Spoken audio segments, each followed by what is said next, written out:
Ready from BGWX, and we are back live for another breakdown of the upcoming, I guess, multiple snow events. We'll briefly discuss the interior snow coming this weekend, late this weekend, but most of the focus will obviously be on next week. So, without further ado, we will we'll wait a second here to get started.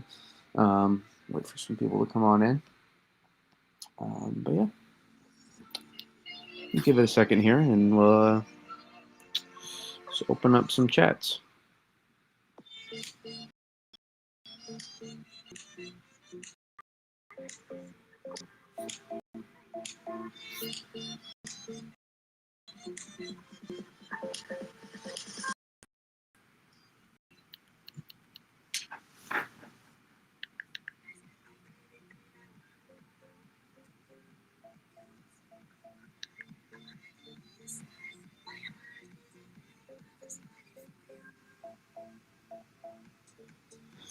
Alrighty.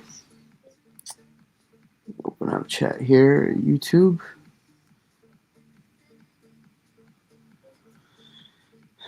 $870. Nice. We're up to 870 subscribers now on YouTube, so we're getting there. Welcome, Michael.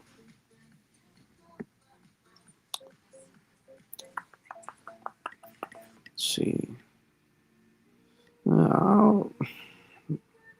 We'll discuss my threat map as well. We'll get into that.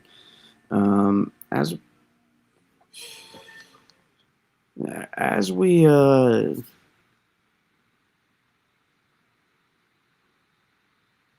as we progress here, have I tried synopticwx.com? No, I have not. I try to get my money's worth here on Weatherbell, so but I do like other websites, so maybe at some point I'll take a look.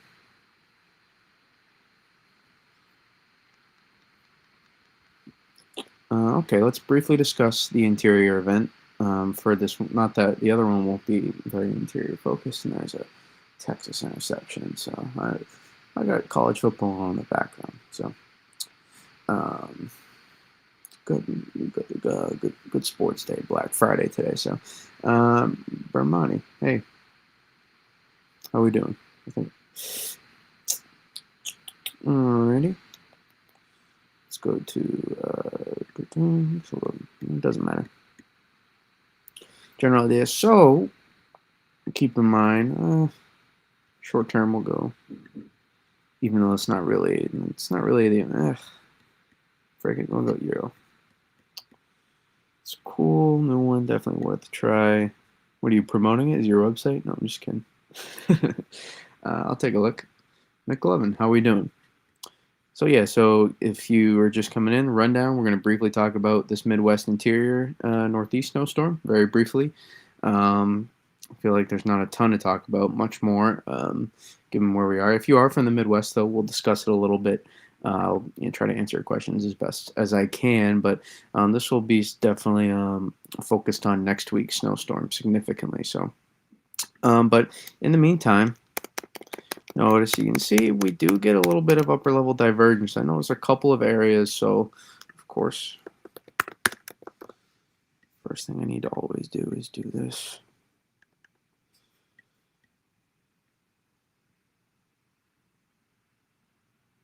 Yes, I want to reopen. Just because I force quit it doesn't mean I don't want it open. If I click it, I want it. Thank you. And we'll discuss the threat map too that I put out. But if you've been in the streams, you know that it's really the same thing I've been drawing for the last couple nights. So over here in the Midwest, I notice just a couple areas of divergence aloft, kind of these pockets here. You notice, and I look at that along with the 500 millibar profile. It does have me a little bit intrigued. I think I was a little skeptical at first.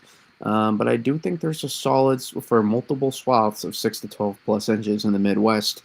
Locally, some higher totals, maybe some of the in Illinois or Iowa and southern Wisconsin, or far west northwest Indiana, given some of the better ratios that they could have as well there. So that's something to keep an eye on. But as we progress here, notice we slide this out here, and this does start to become interesting for the interior northeast because I'll go to 500 millibars. As you notice here, overrunning precip out ahead into the high pressure that's sitting here. I think we got like a 1030 plus higher, something like that. I don't know. There's in behind the system here, the surface high, in behind this confluence here, and then you have your TPV pressing on the system as well. So as amplified as a 500 millibar volt, you can see here it is. Really is going to not have all that much leeway to try to work its way so far north initially. Probably gets suppressed a little bit and then kind of rides its way further north. And so that initially allows that cold air to hold on the surface, I will believe. And so that's why I think actually, well, let me pull up the first threat map to better show that. And again, snow total is not ridiculous. You can kind of see, nothing too crazy for snow totals wise. Probably more 1 to 3, 3 to 6 range, given some of these are LES enhanced, lake effect snow enhanced, so it does maybe skew the totals a little bit there for some of those places. It's really hard to even do the 24-hour totals. Hidden Mega, how we doing? Your favorite person is in here. Oh no, I don't really. I don't. If you're being sarcastic, I don't dislike you at all, well whatsoever. I just really want you to understand the mindset with models, and again, it's to each its own. You just it's not like you're a weatherman or a forecaster, but if you do want to figure out what's going to happen, I would really advise you to not be so obsessed with these model runs every 6 hours. Really, really would advise against it. It's just not helpful. Trust me, it's really not helpful. These models are designed to play from behind, and that's how they get you. So let's open up the threat map here. No, I'm just I signed up for it. Said Brian, how are these snow totals looking for northern New Jersey? Oh, this is the other one, which we'll get to. But here, I do think northwest, if you do have some elevation in northern New Jersey, I do think you could get some snow here, especially a spot like High Point here on this weekend. I know maybe that's not what you were discussing, but as we slide here, I think a lot of these areas in here across the interior have a pretty good shot to pick up, at least a couple of inches of snow. Some areas along the southeastern fringe, probably more measurable to a little bit of accumulating snow here along the southeast fringe. Maybe Berks actually, with an exception with the elevation. This will be a little bit more elevation dependent than the next event. So that will be something I'm watching here with this one. Probably about 1 to 3, a lot of 1 to 3, 2 to 5, 3 to 6 like ranges across some of the locales of the area. So that is something I'll be watching. That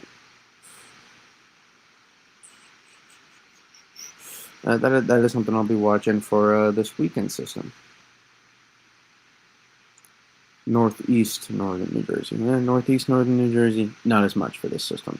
For Tuesday's system, which I was guessing you were talking about anyways. But it's kind of this is kind of what I'm watching right now for Sunday. So it has to be talked about because it is weather, and I don't like to miss details because this plays a part into the next system. So when you do know what's coming, it's really helpful, in my opinion. Each its own. I saw a snow squall earlier as well. So did my dog. He was taking a piss during the video, of course. Well timed. And here's my threat map for next weekend, or for not next weekend. Jesus Christ, this week. Here's my freaking snow map, snowfall threat map, whatever you want to call it. And again, if you've been in stream, this isn't really news. This isn't really breaking news. I put light blue, the coast of Rhode Island. Well, yeah, I did because I think I think there's either some front end. I'm already freaking losing. God help my voice already. make some adjustments here. And get some water. I'm just going to move this up so I don't have to talk as loud. So yeah, when I do look here, the reason I do think that some of these near coastal places, it's less along the coast and just inland probably, but I think a lot of these coastal places could actually work out is because you're gonna have that front end thump potential, and if not, you could have backside snow potential as well with the system. So that's why I included a lot of coastal areas as well into this. I don't want it to be sound deceiving or anything. I just want it to be for attention to detail. It literally says uh, take things very literal a lot of times with these maps. Even though it's a rough idea, I have some understanding in that um, measurable to accumulating snow, meaning any form of accumulating snow, and is kind of the is how it should be taken. Again, this says better chance for 6+ inches of snow. This does not mean I'm forecasting this entire area to see 6+ inches of snow right now. That is not what I'm saying. I'm saying this general swath here I think, has the better odds as a whole compared to the rest of the areas to see 6+ inches of snow. That is what I'm saying. I'm actually watching, college football as well. I got Arizona State on in the background. It's that Texas A&M game looks over. Let's see. I'm about 30 miles northwest of Philly. Gonna be a wash. Really? You think so? I don't know. 30 miles northwest of Philly?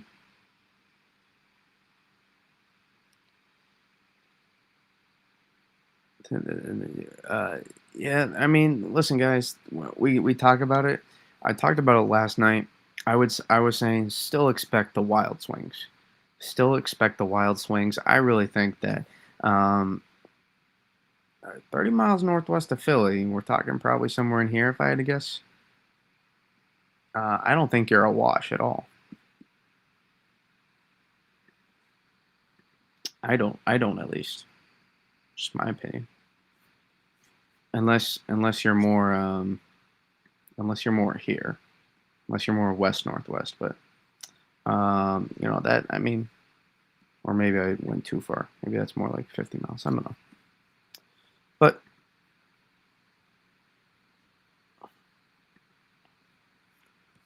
that's kind of the general thoughts, and let's go into why.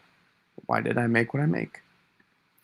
Because I have the power. No, it's not. It's not quite. Um, I hate my voice going down. This is gonna be. We're gonna have to adjust here. My posture. Otherwise, guys, my voice is gonna go in 15 minutes. People that process really fast oftentimes do not have a good speaking voice. That doesn't mean I'm smarter. I just process faster.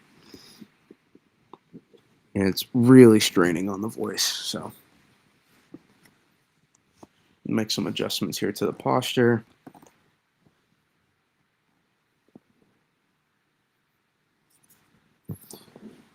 How would Newark Airport be on Tuesday afternoon? That's a really specific detail.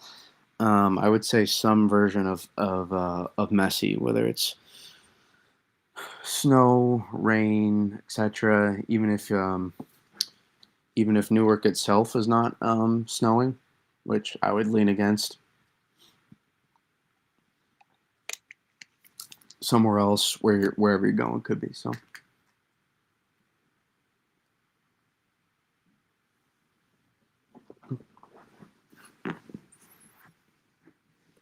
we just gotta we gotta make some adjustments here to make sure I give you guys the best possible quality. All right, here we go.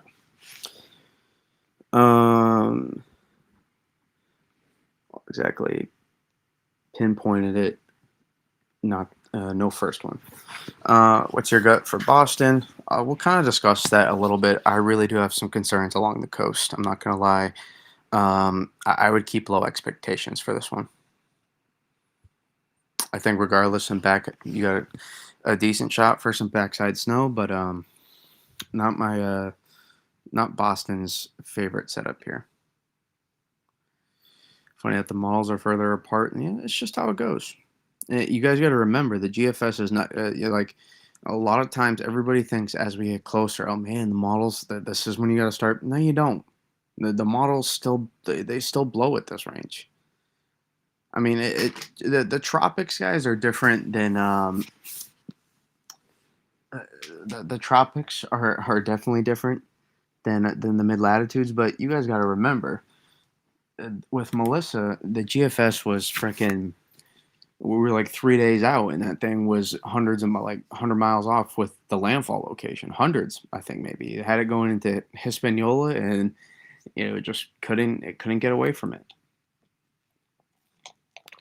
It's the tropics. It's not the same thing, but it just goes to show it's not necessarily as you get closer, models are perfect. Manchester is a good spot, Bobby. You'll do well. Bearing some drastic changes, I think. From based on just again, we're gonna go into it just based on what I see so far. But yeah, that's how the models work. They go back and forth. They play games with you. And yeah, any models that you think have been good this year? Euro AI is the best model in terms of scoring. It will stay most consistent as well. It won't make drastic changes as much usually run to run inside of 5 days. Not as much. Sometimes maybe one or two, but typically not. But again, it's a specific case. The Euro AI, I don't agree with what it's showing right now. And I think we'll see adjustments there as well. But I do think it's on to something a little bit. Just a little bit. And it's going to really work in our favor, I think. That's in my opinion. Because there's nothing to me about this that supports this being a flat, weak, ultra progressive storm, in my opinion. And the Euro AI ensembles, I think, better illustrate that. The Euro AI ensembles do not agree with the operational. So that's something to take in mind as well. And this is really a little bit better for ensemble range. Even though I don't love the ensembles, I've said that for years now. I don't think they're necessary as much as people think, but they are valuable. Oh, Arizona missed a field goal. I want Arizona State, so I like their program. I like their coach. I think Euro and GFS is going to meet in the middle. I don't think that's a bad idea. Tom Baum's channel. It's never a bad idea to go with that in general, but I think for this case, that could work out. And also, one thing I'll note with the GFS is not as far off as people think. The GFS is trying to latch on to the vorticity way inland here. That's not what's supported. A surface low popping off here is where we're going to see the action. It's trying to amplify. This is similar to Melissa. It's a different case, but it is. The GFS has this bias of latching on to vorticity and taking it for a ride and going off with it. We see it all the time. Because take a look at the 250 jet structure here. It is really not all. Don't get me wrong. There's differences, but it's not crazy different. In the 250 jet signature, it just gets going a little bit too soon. But the general idea early on is very similar. Gets going a little bit too soon. It latches onto this vorticity, and it wants to create upper level divergence and ascent aloft here just a little bit too soon, as opposed to what's going to happen. You got to remember. This is it's the same points I'm honing in on. I'm not really breaking any new information.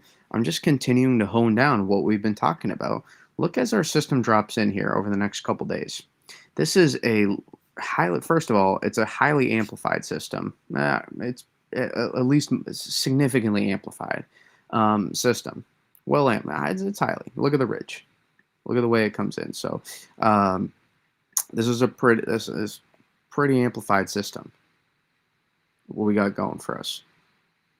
So you'd be like, well, wouldn't that make sense with the GFS? Take a look at the pattern though out ahead. Look at the TPV pressing here. Look how progressively tilted this system is. So yes, you got your subtropical jet here, which will help enhance it eventually, and it's going to work in our favor. But you have the initial system here. There's our weekend storm out ahead of this as well. This is not going to have an opportunity to amplify right away. Joe Weather, how you doing, my man? I'm doing very well, thank you. And take a look. See how it just wants to, see how it's like still rather progressively tilted, but the GFS is trying to really amplify the system. I just don't think it's going to be quite ready to do that. I think it's one of the more extreme interior solutions. And I think it's more of a, not the setup itself is so far off. It's just some little synoptic details that kind of lead to the progression of the run, and one scenario being something so specific. And I just don't quite agree with that being the setup, because again, you'll have this system out ahead, you'll have the TPV also pressing on it as well, just enough. And I'm hearing this as well, that it's positive NAO, it's just gonna, ride, well interior, it's a fast flow. Guys, that's a really surface level basis analysis right there. That's really surface level. I don't think that is necessarily like that. That's just like, that's very black and white. That's way too black and white. Especially if you have a meteorology degree, that's way too black and white in my opinion. Um, Remember, I'm just looking at that face value, not it wasn't like really one specific person or anything. It was just I saw several posts about that. Um, and it was just I'm looking. It's like it has some merit at face value, yeah, but this is not that. It doesn't. I mean, look at the 250, the upper level jet structure on all of these model runs does not support that. It just does not support that whatsoever. It's when you see that area of upper level divergence aloft take place, and you get that dual jet structure here. That's a period of slowing for the system, and a period of time for lift to be generated. It's a period of time for those, especially the mid-level dynamics, to be consolidated. And really think about it. Do you need you oftentimes you don't need 20 hours, so to like you don't need to do like a lot of times it's just 6 to 12 hours in and out. If you get 1 to 2 inches per rates for like 8 hours, then all of a sudden you got like 10, 12 inches of snow. And think about it. It's like these systems don't need to be in for a long time for this to happen. And so that's what I want to get across here. I mean, you can look at the Euro AI as well, the operational even. Won't be 250, it'll be 200, but 300. You can kind of get that idea there that see that period of amplification, still that dual jet structure, like it happens just a little bit later on this run because it's a little bit still still a little bit tugged down, but it really also shows the power that the TPV pressing on this enough that's not just going to allow this to run inland as well. Now, Hudson Bay TPV here works in our favor. It's not just positive NAO, storm goes way inland. It's so much more nuanced than that. And I can't, it's a really surface level black and white analysis, to put it mildly. And then also, we talked about how I mean, I can go to, EarthMill, show you in real time my system. I mean, it's just analysis of the model again, so not anything different. Hopefully NYC could get some snow. Maybe some flakes on the backside. Maybe front end thump some of the northern boroughs. Maybe it would be. I would lean against it. Anything of notable, but just not the system. If you are some of those I-95 coastal areas, you got to keep you got to keep an eye on that. Miller A is typically more typically you see more of a single vort system, and then Miller B is typically delayed phase offshore a lot of times, versus Miller A oftentimes that single vort power through, versus storm. Next piece comes in, then it takes off. That's just an example. I was trying to simplify it, give a simplified example. Uh, we can look at the Canadian, but here, listen. Listen. I don't want to. There's a lot of mystery. I'm not gonna lie. Like there's a pretty good ceiling to the system, and considering that, I'm really surprised there's not more discussion of this storm. Maybe part of it is the Midwest storm happening at the same time, but even then, the core following what I look at, I'm surprised there's not more talk. And maybe it's because of the spread in models changing so much. But that's every storm. That's every storm, in my opinion. There's a legit impressive ceiling with this. Now, not 2 to 3 feet or something like that, but there is a legit freaking ceiling to this storm. I'm not gonna lie. So I would keep an eye on that for sure. Like that swath there. If we were looking at it like right now, I would say there's a good shot for a swath of at least 6 to 12 inches. With I think within that locally higher totals.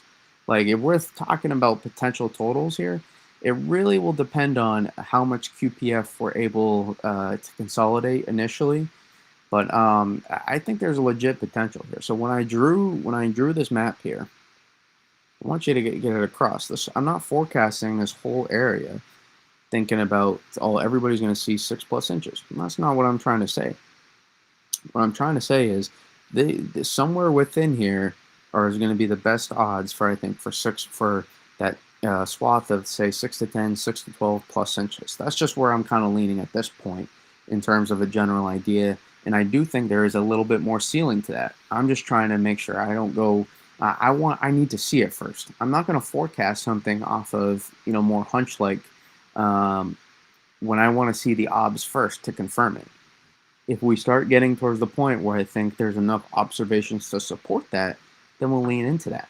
But for right now, I think a good floor for this system is around 3 to 6, 4 to 8 inches is a floor that's coming in. So, some of those, weaker Euro runs we've seen, kind of gives an idea of that.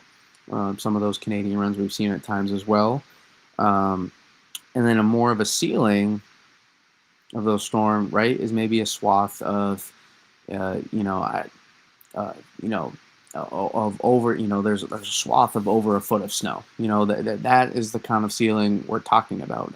And I don't want to say go too much because I don't want to go too much into the ceiling um, if I'm not all that confident quite yet in how that plays out.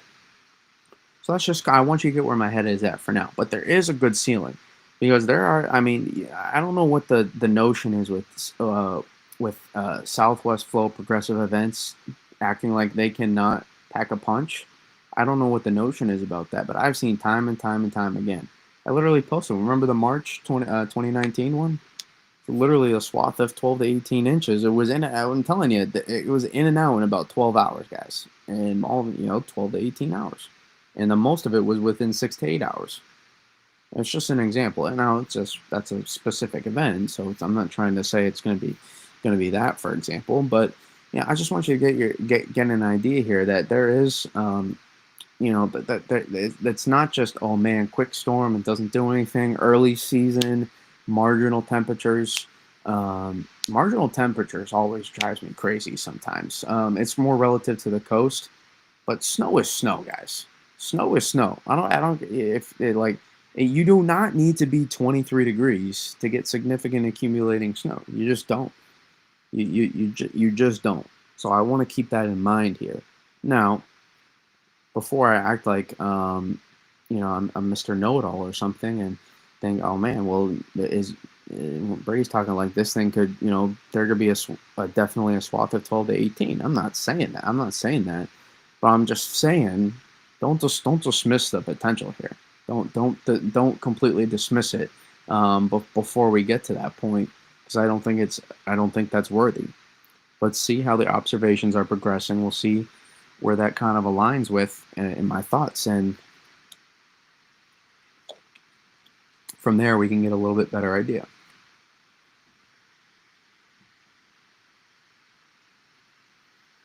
Good to know. It's me.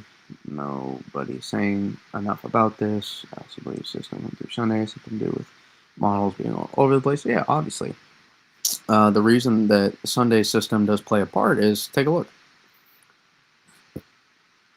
There's your system Sunday.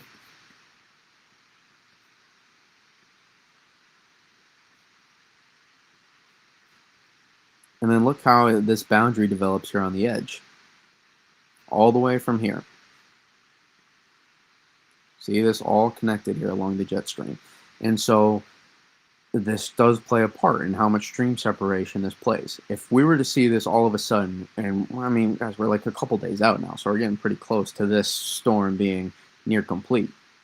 If we were to see this thing all of a sudden become so much flatter and progressive, and that would also mean, by the way, places further southeast would be in line for snow. Then we would be we'd be talking about maybe maybe some GFS scenarios have some merit. But even in the specifics of how that happened, I don't quite agree with. If we're really to pick it apart, the runs in their analysis themselves. And at the same time, if we were to see this thing to amplify a little bit more potentially, that could prevent a little bit more stream separation. Now, at this point, I don't think there can be so much more significantly. I don't think it can be so much more significant to the point where we see such a drastic inland solution, or such a flat, very very progressive solution, very fast. So I want you to keep that in mind as well. And I think within the middle is the best bet for now. I don't think it's just the storm, too. Like I said, it's not just the storm. That's not the defining factor. You have a lot of pieces going on here, and this is why it's tricky for models. You have a lot of pieces going on. Remember, you have this big ridge, and this takes a while for the storm to fully start making its way through. We've had a developing subtropical jet here over the past couple days take place as well. Take notice, and that's going to work as a southern stream enhancer. To help, consolidate vorticity along the boundary here, and also pump moisture from the Gulf of Mexico, which is another good factor we have.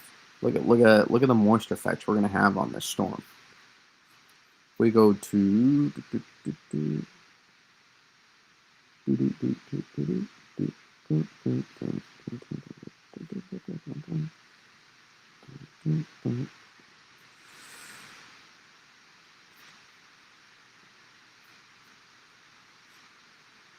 Can I really not pull surface moisture? Oh, we can go there. Don't.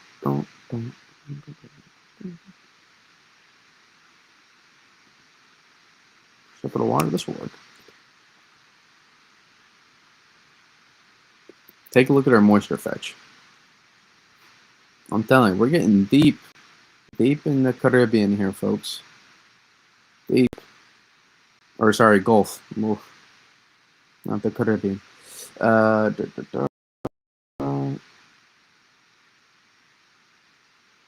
It's a pretty solid moisture. And again, have your TPV present here. And pretty cold air out here. And that helps create the thermal gradient as well.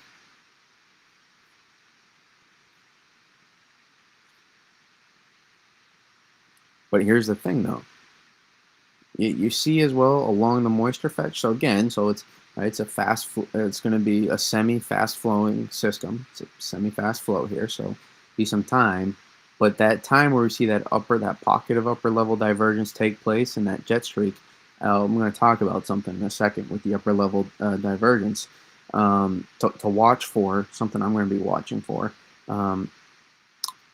is you see that time, that gives the time for the energy to consolidate a little bit more, dynamics to slow down just a little bit within that, start to slow down a little bit and consolidate, and that allows it to pack a punch in a quick amount of time. There's your key with this system. A lot of people, you just look at 500 millibars, and if you're looking at 500, 500 is great. It always tells a story. You can always figure out what's going on from 500, but just know there's more to it than that, because I think 700 is going to tell the story here more than 500 due to what we're talking about.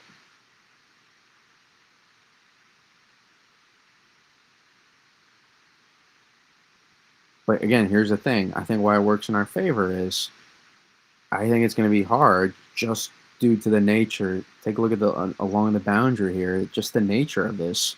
It's going to be really hard. Let's start a little bit sooner because it's really not at this point that matters as much.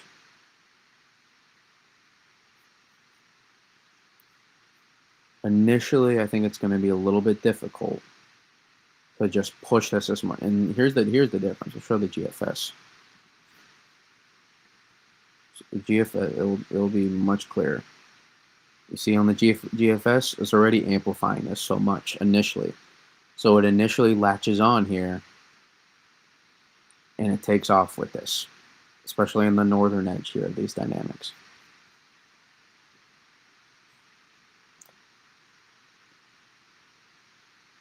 And I don't buy that. I lean more with the Euro and the Euro AI initially. But then I do agree with the GFS in this sense. The amplification, I think, could end up being pretty impressive. A late amplification that really benefits potentially, especially Northeast PA, Northern Connecticut, much of Massachusetts, Southern New Hampshire, Southern Vermont, Eastern New York, a lot of those places, and especially New England. I think if you had to put a gun to my head, I think New England does have the highest ceiling with this system. And then here's another thing that I'm going to be tracking. I don't think this is one of the hardest forecasts of winter storm in a while, at least for me personally. If you're just going back and forth on the models, then yes, it's always going to be difficult. But for me personally, I'm not really going off that, so I'm kind of just enjoying the ride that you're seeing right now, and just seeing where the observations take me. It could get really tough here over the next couple of days, but we'll see. For now, on the general idea, I'm relatively confident, even though I want to see it. Trust but verify. It's kind of how we're going here, folks. Because it's freaking tough to forecast snowstorms. I don't want to just assume that something is going to happen when I got to see it first a little bit. But here's what I'm watching. This will be a little bit more visible on an 18Z. I want to keep an eye. Notice this double jet feature, and I think it goes a little bit too far northwest. If we do get the double jet feature, the double jet streak feature, you see that the streak. This is something I'm watching. If we get double jet streak feature, and again, it won't be this far northwest that what you see on the GFS. It would be something more closer to the Euro. And actually, I think we did do it closer on the Euro. Let's see if we have that Euro run. I think we do have it. 06C Euro. We do. You notice it on the Euro too? You see the double jet feature here? That double jet streak feature?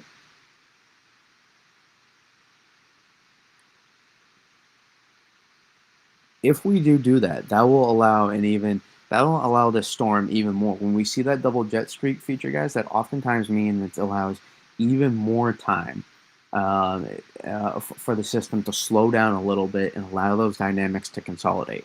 If we do see that play out, because you saw the amount of QPF we put out on this run, and this is highlighting the ceiling with the system.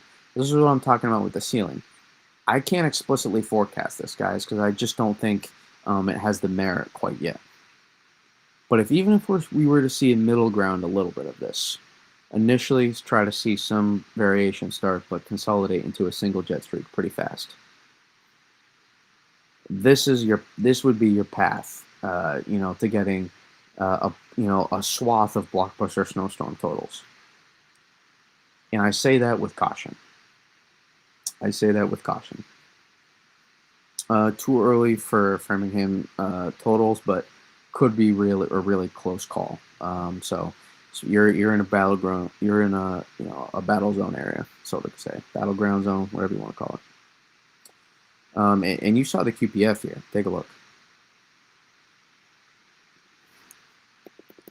And this was no joke. I mean, it was a widespread 1 to 2 inches of QPF on that run. I mean, and that would be an example of and then you get this pocket of 10 to 20 inches of snow here, just inside the coastline too. And again, I also think the reason why I also put this so far, I think we have really good flow tonight. I'm not gonna lie, proud of myself for going from one topic to the next. Well, the reason I put this so far inland as well, even if this were closer to a Euro, for example, let's say we were to get more of a Euro example, or Euro AI, I think ratios are going to be fantastic in the interior, and also when you anytime you see this level of upper level divergence to this extent, you always see a more expansive precip shield and especially considering we don't have a strong surface high driving it, and it's more so the TPV itself. I don't want to say that there's not high pressure. There is high pressure. It's just, and again, when you see this level of expansiveness of the upper level jet, this allows that precip shield to fill in, even if there was like a 1040 Canadian high there as well. Which I don't know. Maybe I haven't looked at how strong the high pressure is, but again, the point is more of it's the TPV driving the system and the confluence from the previous system. So whatever high pressure there is more driven by that. Is my point. Zero, right? I think I could get 4-7. I'm not sure where you are. I saw it had a lot of backside snow. Well, that's the thing too. Once the storm, once you can get more of those winds that come from the northeast versus the due east initially, that will probably be your best opportunity. And again, here's the thing. Here's why I like the setup here, is because you always see when you dump this massively positively tilted trough into, and you have a traffic ahead of it in the North Atlantic and over the U.S. initially, and you also have the TPV pressing down here. And I will question is, I wonder if models do underestimate how much the TPV does end up pressing. I will keep an eye on that. And the orientation of how that lobe comes in around. There's multiple lobes around the TPV. So I'll keep an eye on that. Hoping we can get a big start to ski season. Well, it's hoping this can be a big start to ski. Well, it's already been a really good start, if you ask me. You've had to go a little bit further north, but got a really good snow squall today at Stratton. Was near whiteout at one point. Yeah, that's directly from that lake effect snow. I saw even some lake effect snow as well. Technically, lake effect snow squall.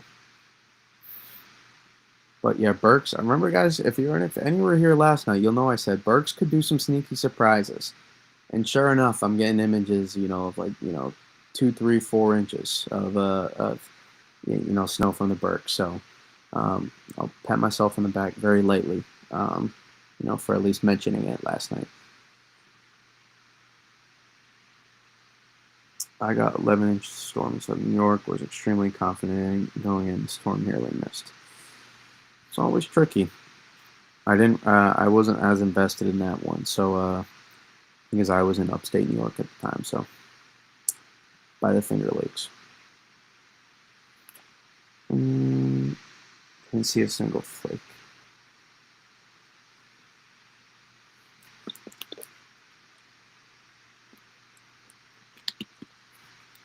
That's what I'm saying, guys. Ion models for forecasting. Some example.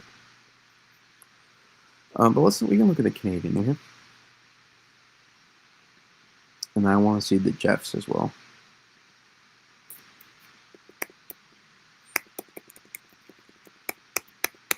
Ah, that's a great look. See, that's kind of a middle ground. You see that almost that dual jet structure initially, or the double jet streak initially, but it's not still so extremely over amplified. Let's compare it to 12Z though. Yeah, you see that difference there? Allows a little bit of time, and guys, that looks like a really good run. Look at that jet streak. How strong is that? 185 knots. I mean, that is strong.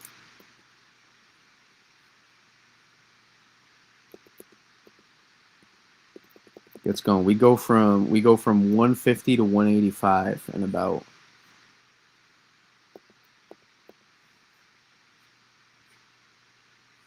9 to 12 hours.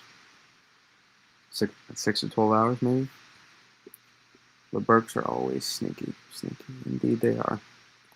Let's see what 500 and yeah, 500 looks pretty juicy too. And for the setup itself, 700 takes a little bit time. I'm surprised it takes that. I wouldn't agree with that. I think it takes a little bit too much time to consolidate 700 there. I don't agree with that. The 700 signature. I don't agree with that at all.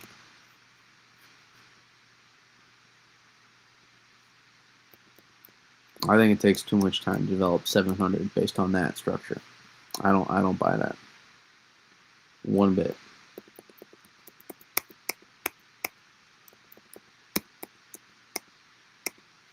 So let's see how much QPF it pumped in.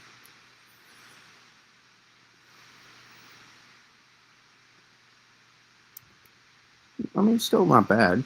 Still not bad QPF, but I just don't. Especially with how unexpansive the precip shield was too. I don't buy that. I see some. I did discuss Boston already, luckily. Um,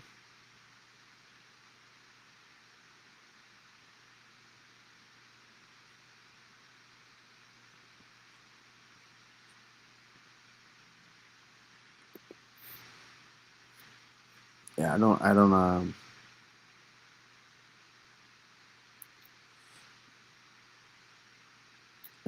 don't quite agree with the specifics. I don't, and it's not the rain snow line at all. It's not even. It's not that. I just don't agree with how late it consolidates 700. I actually think it would be way better if it consolidates 700 a bit sooner. Because I don't think the upper level. I don't think that suggests that. Especially you get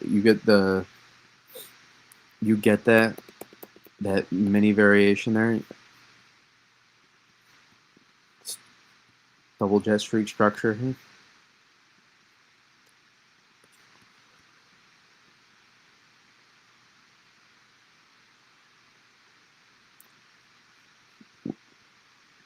Really don't quite get that pocket of lift here as much as um, maybe you would typically see with that kind of feature, but just a level of consolidation of the energy at that point. So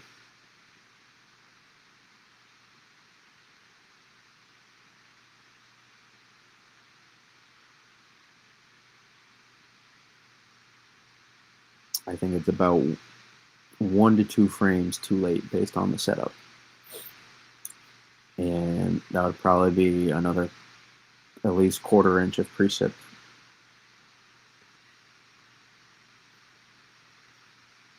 Yeah, I mean it could certainly that would not be a bad thing.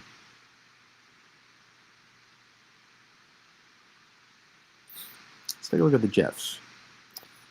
Got about 3 to 4 inches in southern Vermont. There you go. It's a good start to the season.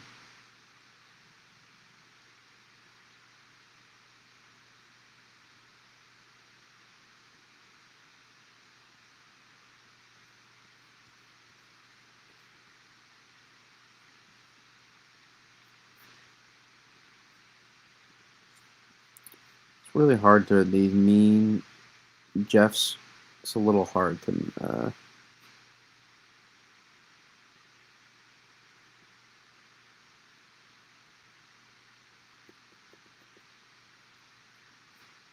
They're always a little difficult to make out.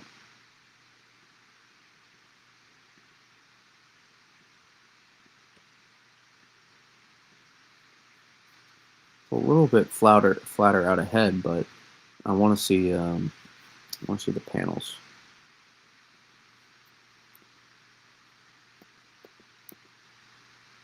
All right, they look a little bit more sane this time. Some of the panels compared to they look a little sketchy. Yeah, the panels dropped a little bit south from 18Z and a little bit more amped as well, relative to some of those. Some of those ones were not just making sense, like very interior solutions with not much to show for it. So,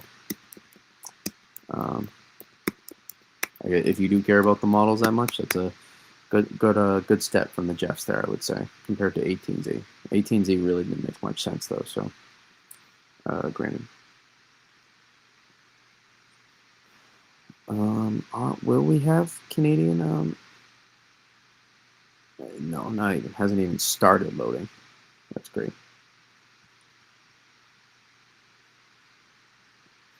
But yeah, what was I going to show you? This is your system right now.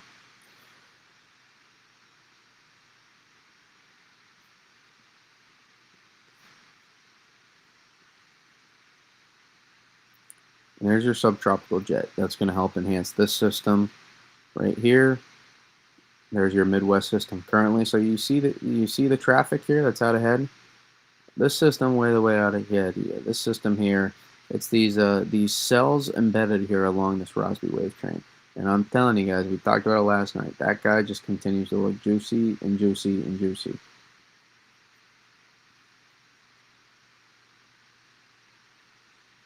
This guy or gal right here, juicy, fantastic look. For some amplification downstream at some point for excuse me, for second week of December, early second week or end of next week. It's here in about 7 to 9 days. We'll see her, give or take the amplification at least. So keep an eye on that. We're not done. December is going to have opportunities, so don't you worry. Even if you're along the coast.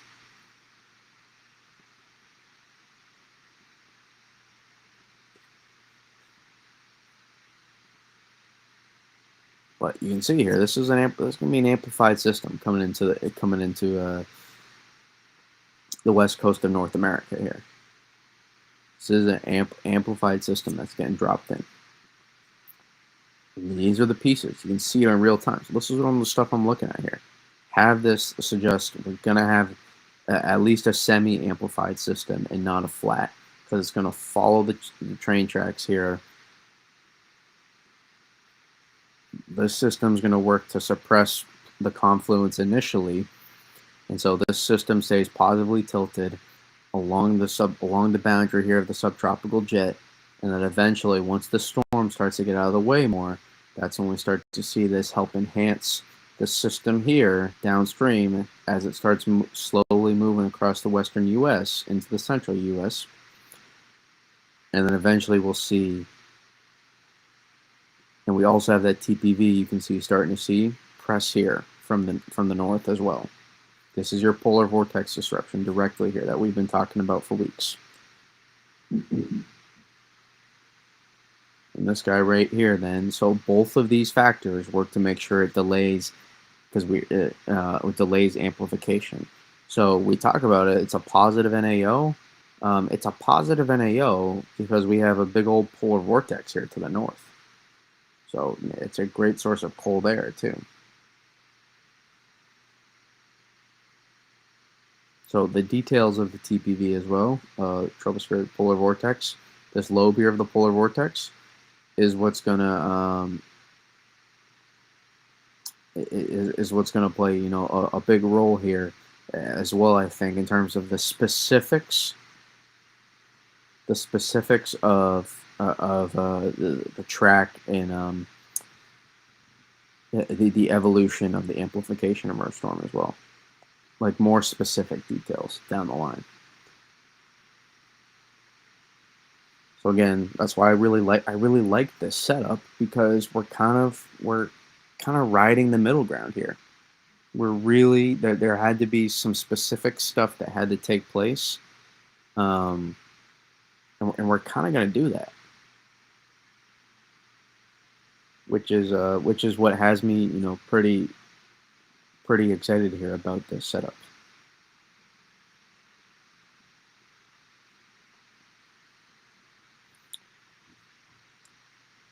Big positively tilt. This thing stays positively tilted for a while. You have the TPV pressing. You have the subtropical jet here along the boundary of this system, working, the southern stream here. Just sitting and waiting to help amplify the system eventually. With this dome of high pressure here. And on the other side, you have subtropical jet form. And then you have your traffic out in the North Atlantic, initially suppressing what's going on along with the TPV. And then you have a late amplification, late explosive amplification as well, potentially. So even though 500 millibars, you're looking at, it's moving through pretty fast, right? That's certainly true. Because it's going to be it's still going to be a fast-moving system. It's not going to be a slow-down and stall system. It's going to be a relatively quick mover. But the evolution of the amplification will also play a part in if this is like real fast mover, or if it's all right, that was quick, but it really packed a punch, I'd say, and stood here for a little bit at least.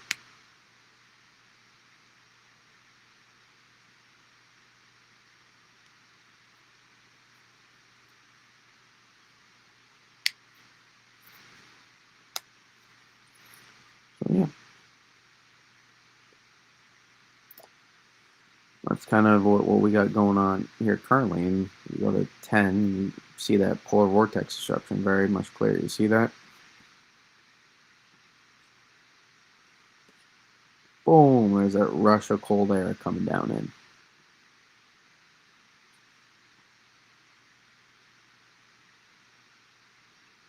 Is that displacement of the polar vortex as well, you can see?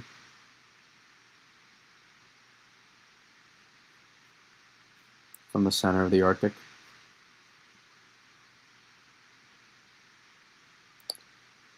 I agree, Evan. I don't think not much has changed either.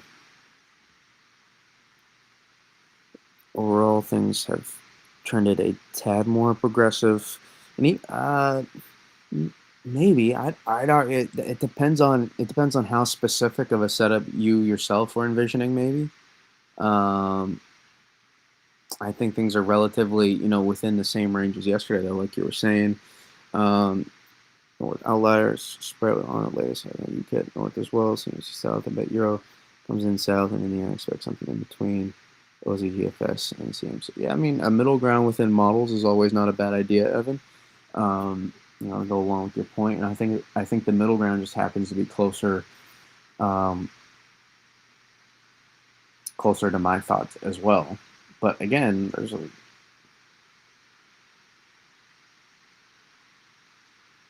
there's still a lot of stuff I like here in terms of this, even though, I just think the Euro and the Canadian provide a good floor.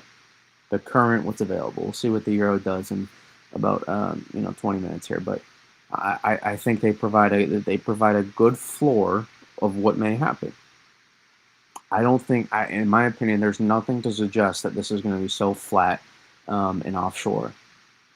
Like in the Euro AI is more so, I think, just smoothing it out, to be honest, because you can see it on the ensembles. The general idea. The ensembles do not match the operational. And so I think the general floor here for this system is pretty solid. To be able to at least get a 3 to 6, 4 to 8 inch snow event. But I do truly believe that I would forecast right now leaning a little bit higher than the floor of this system. That's why I call it the floor.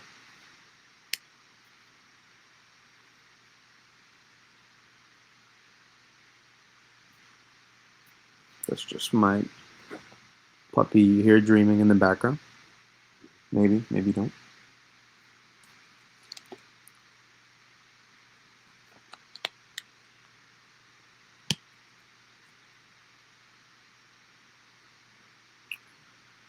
Do you think La Nina is going to have effect on us here in Southeast PA? Well, La Nina always has effect, but I think it gets blown out of proportion. I think you can look at it and say, oh yeah, that looks like a pretty classic La Nina. But there's so much more nuance within everything else. Uh, we kind of talked about the winter thoughts overall, so you can go back and look back at some of those streams if you want. But I really think it's a pretty good. I think it's at least I can say for the next 4 to 6 weeks. I would really like to be in the Northeast, especially, but potentially Mid Atlantic as well. Really, the whole northeastern corner of the country.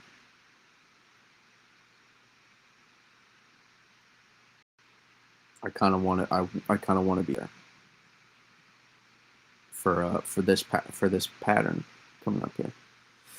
Buddy, hi Brady, thank you for streaming. Exciting winter ahead. Do you see CMC colder in South? Your Ensembles been locked in last 72 hours. Yeah, I did see CMC. I wouldn't make too much, guys, of the models going back and forth. I know you like to see the models show something a little bit more interesting for your areas, but I really wouldn't make too much of it. Trust me, I would really be focused on. I don't want you to latch on to me as the end all be all, but I want you to latch on to the stuff I'm saying. Hopefully, that has an effect. I really can't stress enough. The models, guys, are fool's gold. They are poison. It's like drinking alcohol, right? It can give you a good buzz, but it is not good for your body at all whatsoever. It's maybe one of my best analogies yet on here. Yeah, it can twist you in ways that you're not expecting. So I would keep that in mind here. I would keep that in mind here that models are not designed to be the forecast. They're designed to be a tool in your toolkit.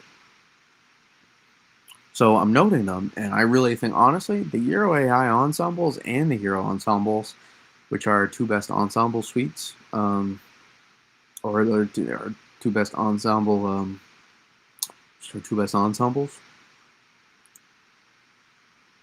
I really do. I really do think that those are look pretty solid, guys. I think they look pretty friggin' solid for this range. And you got to consider the setup too. This is not a coastal 95 setup. This is not.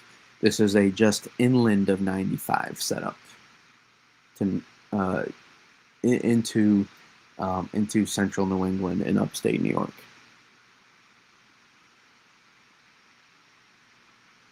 So you interested in the Nurture Field campaign, which focuses on TPVs and jet interaction?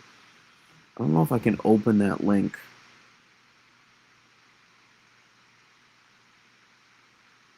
I can't copy that link, Evan. So you can send me a DM and I'll try to look if you don't mind. That might be the best way to do it, and I'll take a look at that either that article or a paper that you sent me.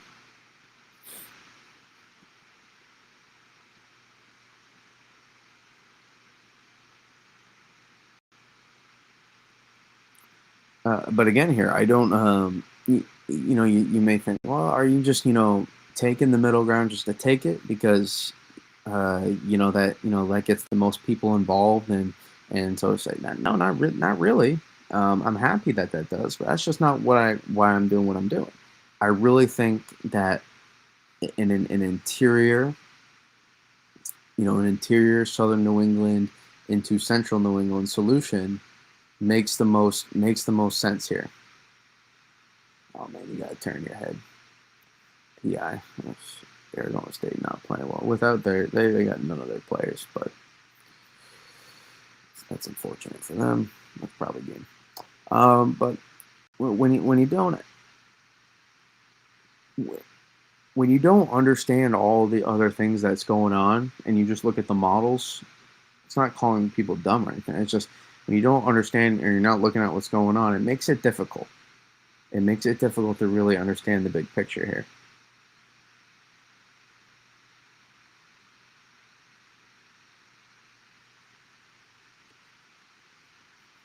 Because we just going to be happening to have the right pieces in the right spot. I think it's not and we're just going to be maximizing our potential here. I think to get a good amount of people involved, but also get a significant snow and not just a glancing weaker blow of a snow event to minor snowstorm. I think this could be a legit snowstorm here. Now, again, I don't think it's going to be a widespread blockbuster totals. I don't see anything, at least as of now, to support that, even though there is a ceiling to the storm that we discussed. But I would just, I would keep that in mind. Kind of when looking at this specific setup, and that's what I think the key is. You have to look at each setup for what it is. You have to look at each specific setup for what it is, and the scenarios for what it could be. Not just generalize and make it as black and white as possible based on past history. It's really easy to do that, and usually that tends to be the case for those that aren't deep diving. It's still casting, but it's like just looking at it without looking into all the nuanced details and variables. And I try to take that approach is let's see how many different let me identify what I think the most important stuff to watch here is going to be. And let's see how far I can dive into that, to what solution that's going to give me here. Or not, not give me, just give me to look at, so to say. Not give me personally for snow. I do look at that too, but that's really secondary after the fact. Really, right now, I'm just trying to nail the storm. I'm not focusing on how much snow is my town and my local town's going to see. Is it always in the back of my head? Of course, because I love this stuff. But right now, just obsessed with figuring out where this is going and how much. What's it going to be like?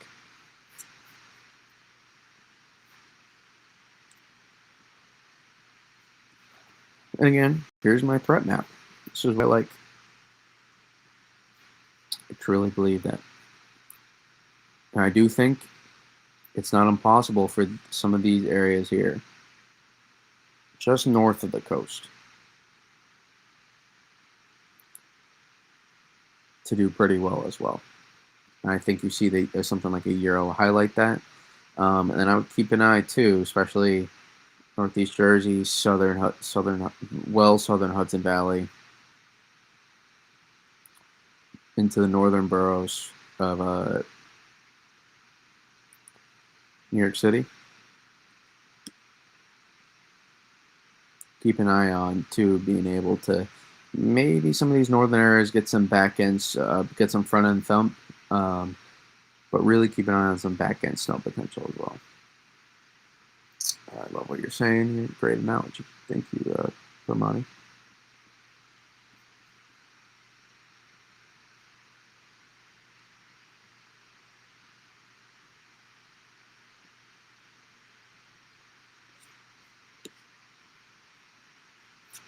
We got 2 bookmarks.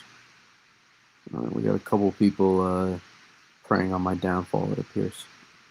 I don't know. But, and again, I also like the interior, though. I really do like the interior because we talked about expansive precip shield. And I'm telling you, you always get a more interior band. You always do. I would keep an eye on that. I've been saying it for days out. Man, you get that. It always happens in these kind of setups. Always does. So I would keep an eye on that. That frickin' Binghamton band. It's always the Binghamton to just north of Albany.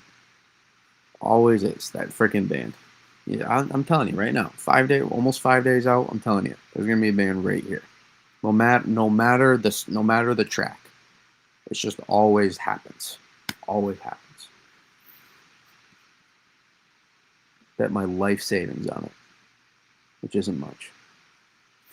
But yeah. Well, I forgot to mention it too. If you're in here, if you don't mind liking the stream, it does help tremendously. So it is very much appreciated. If you don't mind, as we try to continue to expand here on YouTube, do our best. Whoa! You just looked up, and there is a giant pink line in the sky over me. Yes. LOL from Ryan. Okay. So yeah. So this is the threat map. I will say, we'll dive into this now. Perfect timing, because we'll wait for the Euro AI and Euro to come out here. I'm concerned here, guys. I'm concerned here. I'm not gonna lie. In here.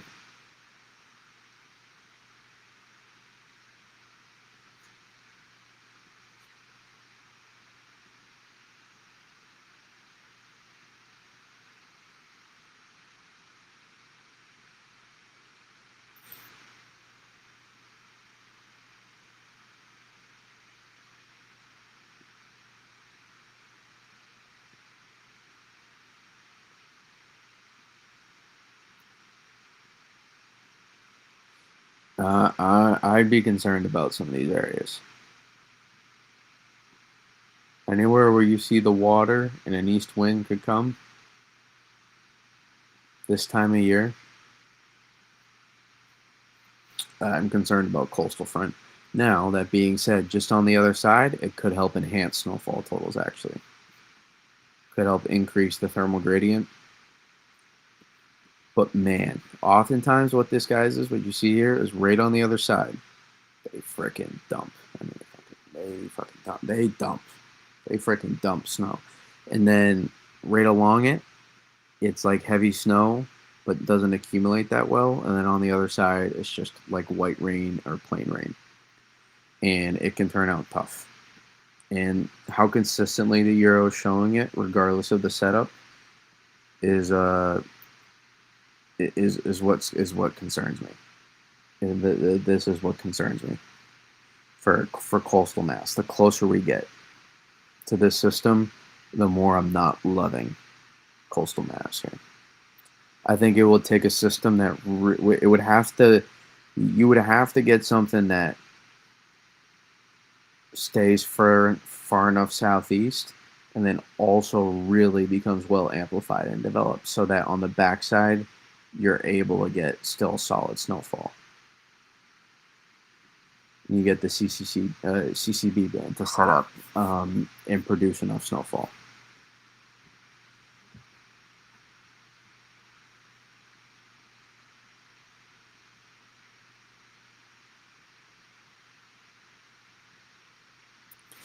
I don't think so, Evan. I think it will be a pretty expansive precip shield. I'm not saying that there's going to be like the same totals here but this to me, it's the with how expansive how expansive the upper level of divergence is going to be aloft. I really think there's a lot to support. Even in a fast flow, even with the TPV trying to work to press on it, I really still don't buy it to the extent. I think that's a more extreme scenario and a more flat progressive that I think is maybe more like a floor, and I just don't quite buy to that extent. I really do think. I just think you always you always tend to see some band here as well. On a side note, I'm not sure which part you were talking about specifically. You just do. It just happens. You can't forecast it. It's one of those things you just got to go off feel a little bit more. But I do think this is one of those setups as well.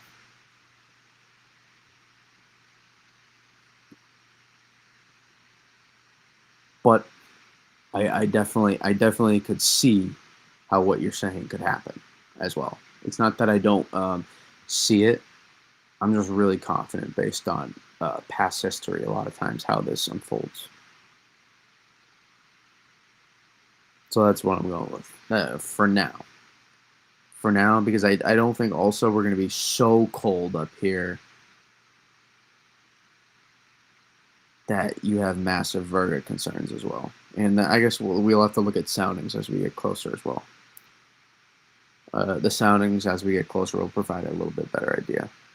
What's the line? I mean, some of these lines are just, I'm drawing, in theory, bands. Other of these are just coastal front situations here along the coast.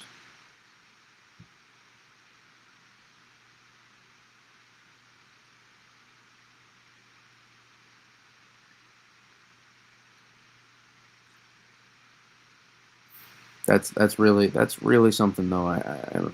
I'm fairly concerned about for some of these places here along the east coast of Massachusetts. Northeast Mass more favored along the coast.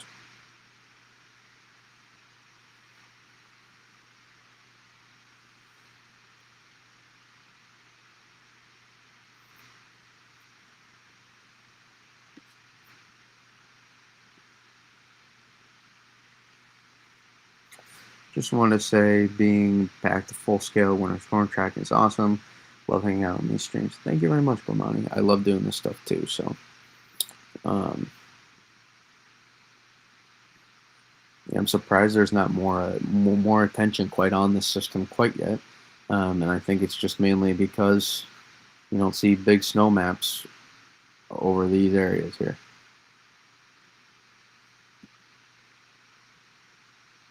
I think that's probably why. All these people in here kind of understand that this is not their system, and so it's only about 30 million people right there at least, so it plays a part.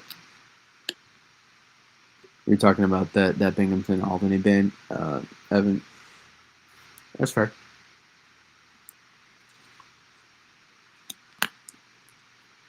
It just happens. I don't know how to explain it. It's more of a gut thing than anything else. Than being like, oh, this is like the sign clearly gonna allow this to happen. It's more of a just the past history thing you see. I mean, what you remember last year, January 19/20th, we did that again. It's literally the Canadian was far inland, but the focus was like here.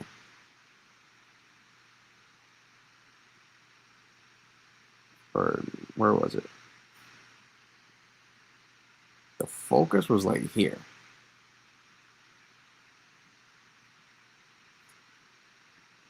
And then sure enough, that band was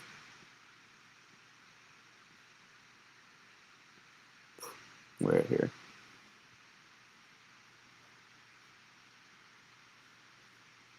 In the models, well, I guess that's where we kind of then I'm not really going off what we see on the models right now, so to say. Um, I guess it depends on what model you look at. I'm not really relying on any specific model. I'm just kind of going off my own thoughts for the forecast. So that's probably where a slight disconnect is. But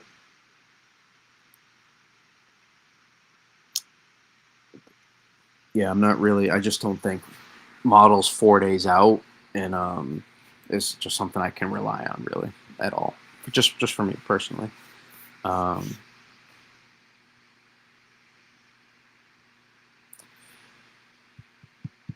but I also think this is not going to be a weak very progressive system. So that's probably just a slight disagreement on the evolution of the system, which is very good, which is what's necessary for different perspectives. I sincerely think this is going to be a late development, but once it does happen, it's going to be it's going to have some punch to it. It's going to be some punch to it. So that's kind of my thought process. All right, let's switch here to the to the guidance. And honestly, I would rather see guidance right now a little bit more progressive. I would rather see guidance more progressive than amplified.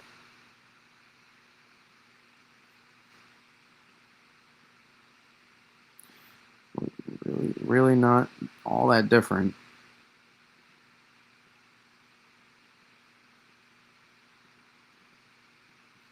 No major changes here, which I honestly don't mind.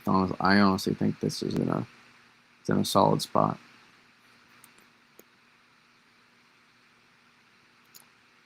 See that 18Z, OZ people like, oh man, look at the P-type map. Click northwest. It's like it's nearly the same. No major changes here.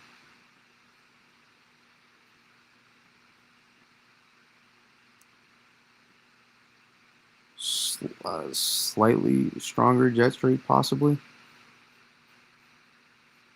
Doesn't even show me the max here. Show me the money. Let's see, 170, and then this was 169. So, you know, one knot stronger. Great analysis there.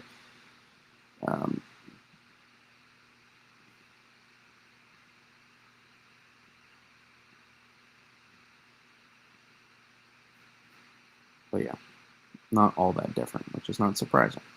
So honestly, it's a really good spot to have if you're looking at objectively, a pretty good spot. But again, I also don't think Evan. I think maybe thinking I'm not talking about the main band itself as well. More so talking about just in general. You just like it's like a double. It's like a double band. Also, you see one band, and then you see this like farther interior band that sets up as well a lot of times. That's kind of what I'm talking about. I'm not talking about the main, like the main core of the band in this specific setup. Maybe necessarily going quite that far.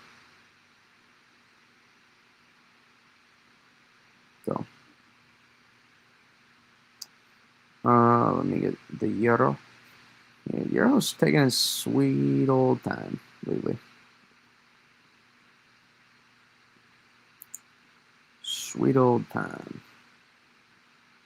Subtropical jet, a little bit stronger, but see what we get here.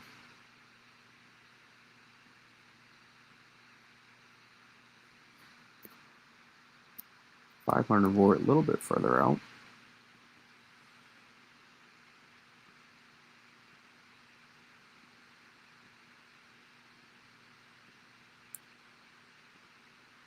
It's a little bit less left behind here, so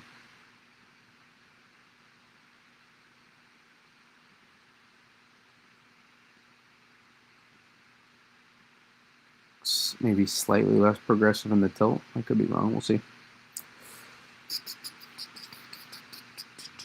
It's all glancing analysis.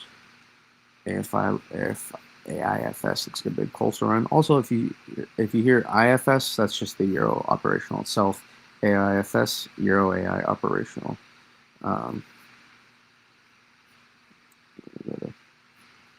Here, I guess we can look at some of those. This is the ensemble. Which, man, those I want to see if those things if start because you still have some spread among the ensembles. Those things start locking in on some of what's being suggested. Now, sometimes those Euro AIFS can be a little bit too juiced. Sometimes some of those members, but it'd be impressive signal. But yeah, it's pretty solid. This is not going to be able to pick up on the coastal front situation too much, though. So yeah, still sticking with that. This doesn't really matter though, so I don't even like showing this to be honest. But I'm just giving you an idea. Let me go to QPF. That's what I should have done.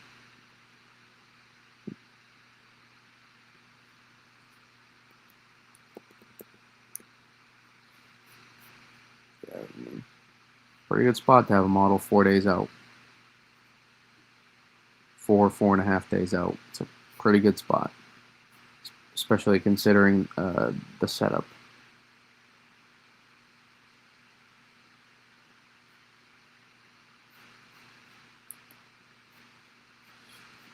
It could be correct with what my model analysis, or my thoughts on that random interior band that always sets up.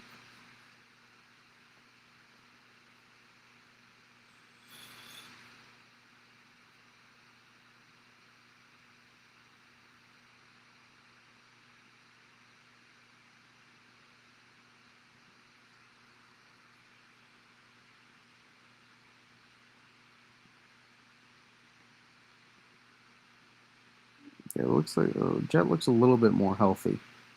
Maybe a little bit more room to breathe.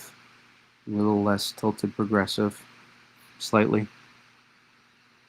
Maybe might allow for a little bit better. Yeah, I would lean towards this being a little bit more amplified. Just a little bit. That's where I would lean. I could be wrong. I could be wrong.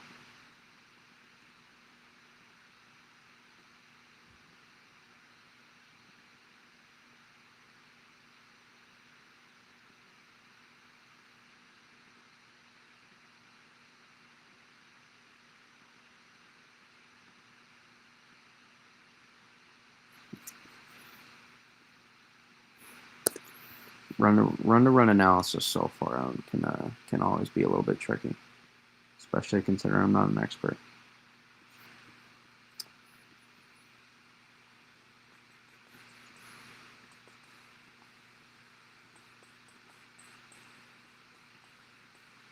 I don't know. It's a little bit more strung out at the bottom, but that just might be more a visual look than anything else.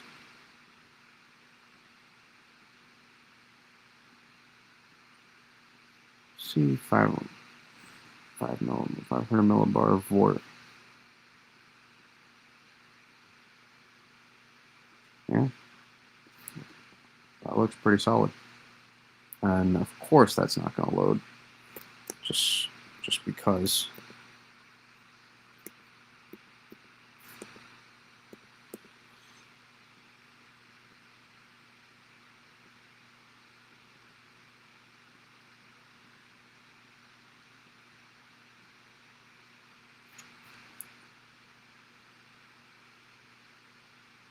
No, I'm good, Gemini. Thank you. I'm 5 miles away from 495. Well, I better be on the edge of that snow belt. I am not Boston off. Well, where are you? Did you say Framingham? I think earlier.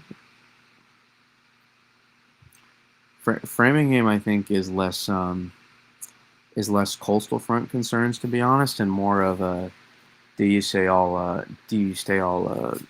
rain and snow, from making sure you're not on the rain snow line. Then really, potentially, we'll see. Both. Well, let's find out soon enough here. But for starters, that looks pretty solid. What in the world? I hate how it does this. It makes no sense. You can, I fail to understand this, because you can match the. I get it if you couldn't match the timestamps, but come on.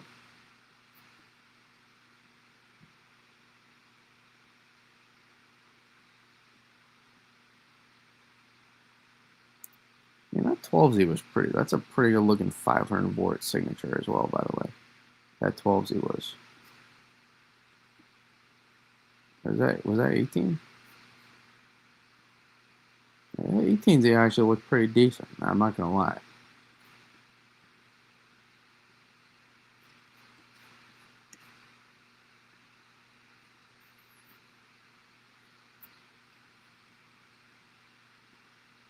Yep. Looks pretty solid. What kind of dreams do you be having that make you do that with your mouth, Teddy? At what point should we start taking short-range models into consideration? How about never? How about never? How about the short-range models are awful? In short, to put it nicely. I just don't think short-range models. I think the NAM is the NAM is going to be useless with this system. By the way, it's going to be useless. It's going to over-amplify. It's going to over-amplify it every single time. There may be a couple of runs that it doesn't, but it's gonna over-amplify the system.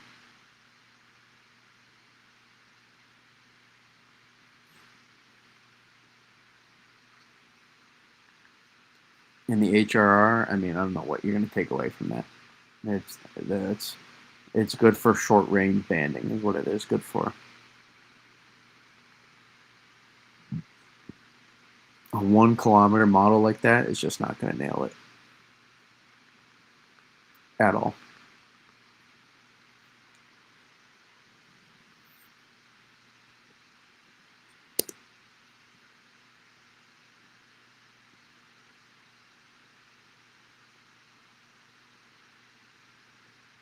That looks pretty juicy.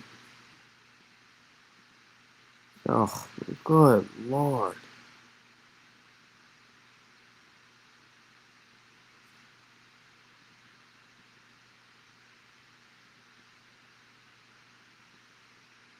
This won't line up at all.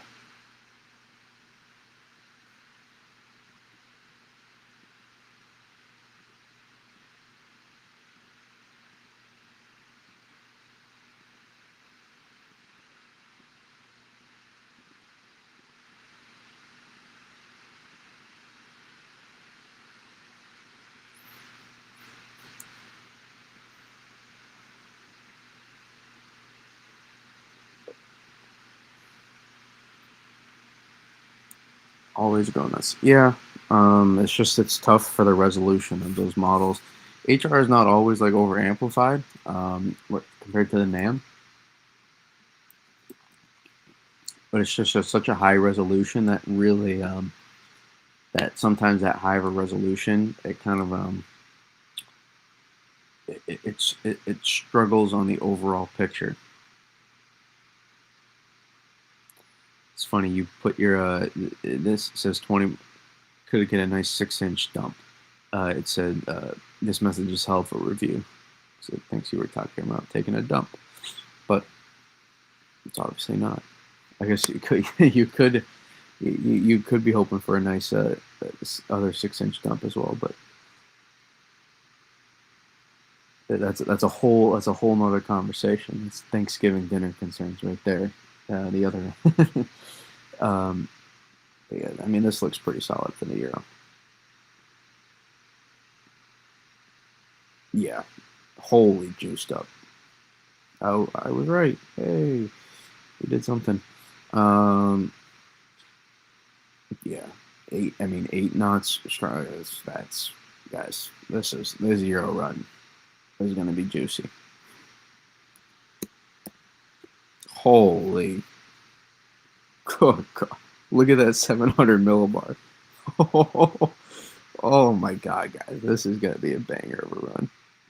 This is going to be a flat out banger. I saw something today, but I mean, it was something that dismissed the 060. Man, what a banger of a run. Let me see that P-type map. Oh, you're teasing. You're teasing. You're teasing.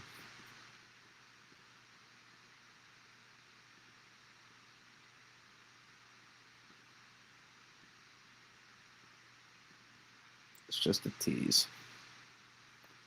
What a gorgeous run this was. Gorgeous. Oh my God, that's a 700 mil. If we get that, I'll be happy for the next 2 weeks. For those that don't know, 700 we look at for banding here in the mid levels, and that's not where the band goes. To be clear, it's always northwest of the 700 board sig. So we'd be looking at like right here. If if there were less concerns for thermals along the coast, um, we'd be looking at right here, just thumping, thumping, thumping, thumping. This is gonna be a banger of a run. Oh my god, what an OZ Euro run. Fantastic. Let's look at the QPF.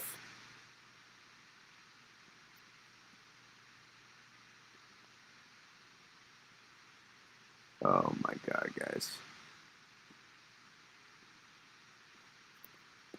Oh, gorgeous. Hang it, hanging in the lore. Fantastic. Fantastic. So look compared to 18Z. Oh, it's 12Z, 06, and yeah, gorgeous run. But you see here too, you still get, look where you're 0.1. You're still talking about 1 to 3 inches of snow all the way up in here, well into the interior. Because there's going to be fantastic ratios.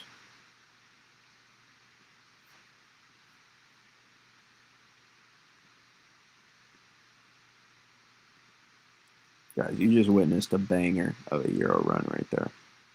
It's not even done yet. It's not done printed. What an insane run. What an insane run. Hey, but notice too, once the winds start coming from the north here, everybody on the coast gets in.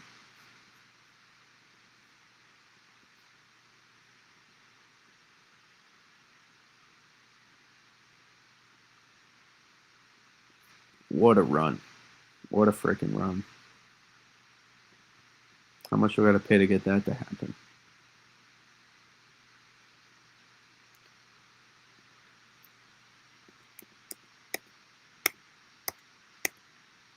Oh my god, guys.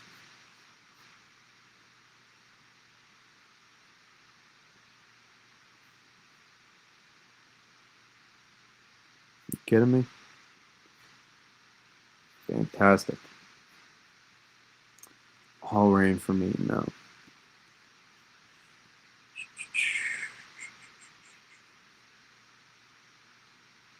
1.51 inches of absolute paste over my house on that Euro. Beautiful run. Should be worried about it going further north than this. That don't. Listen, I'm telling you, do not get caught in. Oh man, since this run, like, don't get caught in. Oh man, this run came north. Are we go? Is it going way north now? Don't get. Do not get caught up on that. Do not get caught up on that. It's not worth it. Do not. It's not worth it. Don't obsess. Oh my god, this run is freaking. These all went southeast. It's over. Or this run, not saying you were. I'm just like saying in general. Problem is you can't take soundings well in weather though. It's just not a good. It's not good to take sound. You have to like. I have to like click off and like know the hour. It's just. It's annoying. All right. Do I dare show it? Why not? What a run! What a run! Unbelievable! What a freaking run! But you see here. I mean,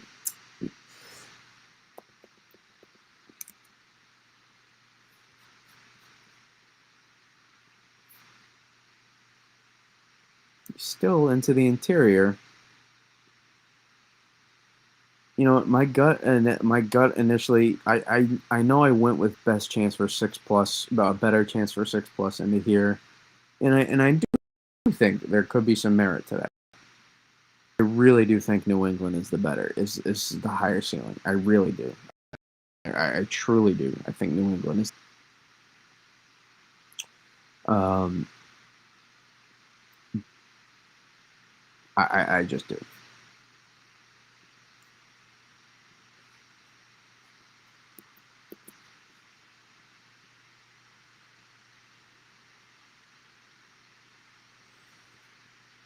And it's just because associated where it will be under the upper level jet,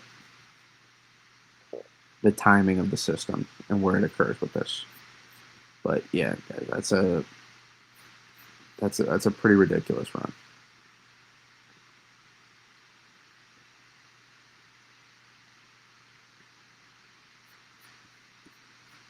And even then, I would still lean towards a little bit more expansive of the precip shield, just a little bit more, just a little bit more.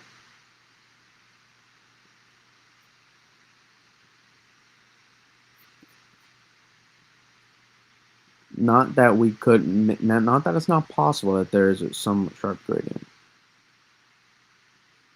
but I think this shows a good idea of even if you have, let's say, your heaviest totals right in here, you're still gonna get, I think, some good light to moderate snow out to here as well. I had some questions too. Is I thought Hartford and Springfield, the bullseye. I don't think so. I don't think Hartford and bullseye those are the bullseye. But I also would say that this is not an elevation dependent event. That will play a role on your certainly at the surface for your temperatures, for your ratios. No freaking doubt. But like, let's be real here. This is not the concern with mixing on we talked about it. Look at the 700 millibar. That band pops off pretty far south. It would be able to. You're not worrying about an east wind. Your east wind would be from here inland. Your coastal front's not going that far. Your concern across northern Connecticut has to do with the storm setup going so far northwest, like a GFS. And that's just not one of the more realistic scenarios, in my opinion. But yeah, guys, you really couldn't have asked for much more of a better Euro run. And the Euro run kind of paints, not too far of an idea, I think, of where I'm up. Now, these specific totals, we'll see as we get closer. But I would say a general idea of that. I would say a little bit more just to the interior, just a little bit more, where I would go, and then expand the precip shield a little bit more and add another inch to these places. That's just my current thoughts, especially up here towards Maine.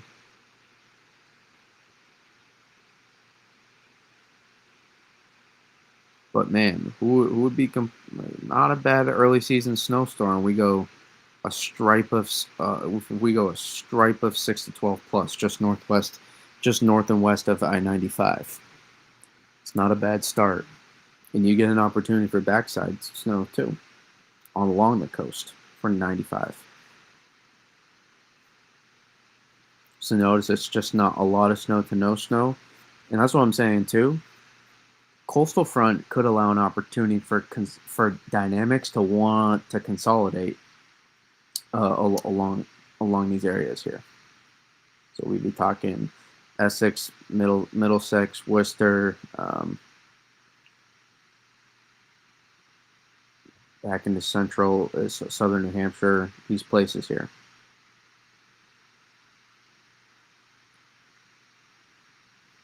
It's all fun and games till Jim Cantore shows up. Yeah. I can't wait till hopefully Jim shows up. That'd be awesome. Burke's dud, man. Burke's dud. This ain't a dud, man. Come on. Hey, you're right there. You're right on the edge of some of these. You don't gotta worry about, oh man, I'm right here, but the bigger totals are right here. Yeah, that's not. See, that's the thing. A lot of you guys look at your backyard on these snowfall maps, and you can't do that. You gotta look at it. You gotta look at the bigger picture always. You gotta look at the bigger picture. Let's see what it did for my house here.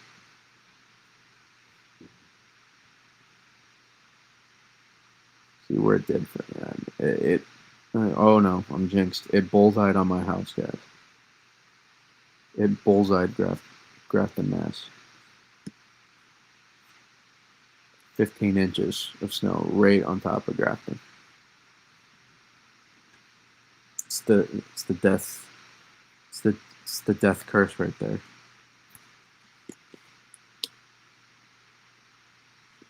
The kiss of death, I believe they call it. You just woke up, well, just in time to see the Euro. Paint a pretty good picture. So if you do like to obsess over models, there's a perfect scenario you like to see for a lot of people.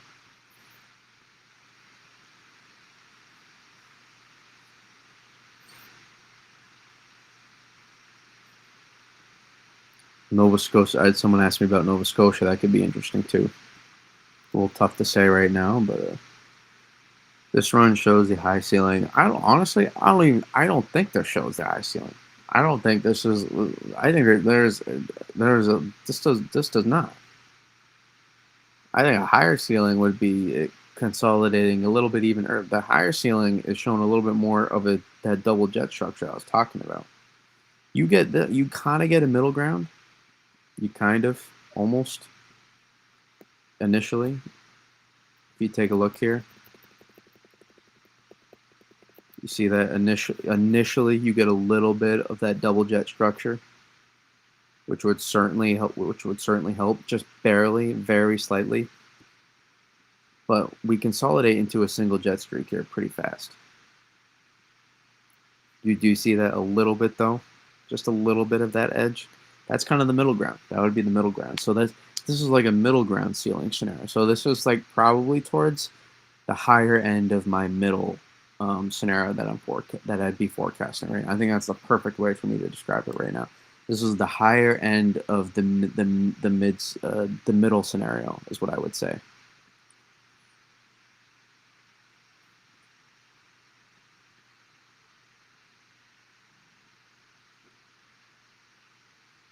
But there is a higher ceiling than what you saw in the Euro, in my opinion. But to go off your point, yes, there is a pretty decent ceiling with the system, guys. I'm telling you, when you the jet structure to the system just really makes me look at this a little bit differently than some people are, in my opinion.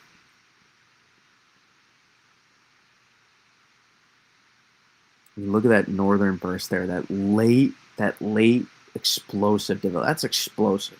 It's a southwest flow event. Sure, is it fast moving? Sure, no doubt. Look how you can see it get pushed out right away. But man, that's it. That little short time it takes right there, and you can see it.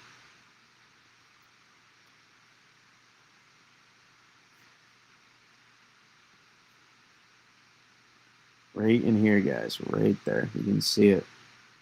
Explosiveness.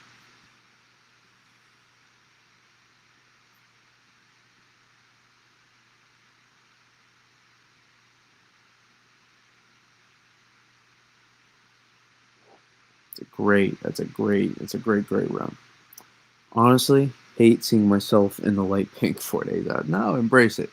Embrace it. Don't mean anything.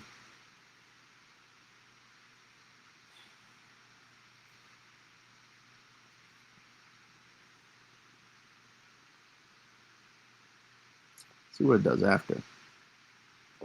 Just a little too late. It gets pushed offshore. Certainly possible here with this. It wouldn't surprise me if we kind of press down. But man, that wave is so amplified. I would keep an eye. Such an amplified wave there. So maybe we have to wait.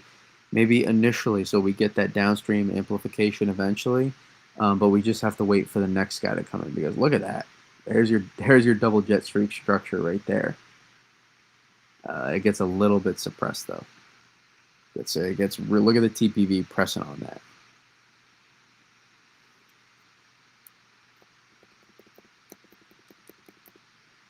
You see that there?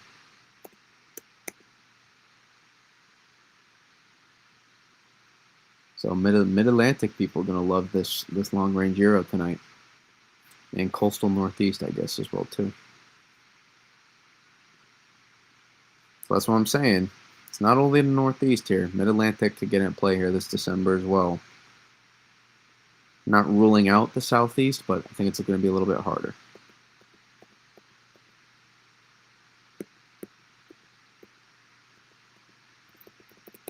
I really do think, just based on what we're seeing in the Pacific happen right now, you saw that big guy I was drawing earlier. I can show it again for people that were maybe late.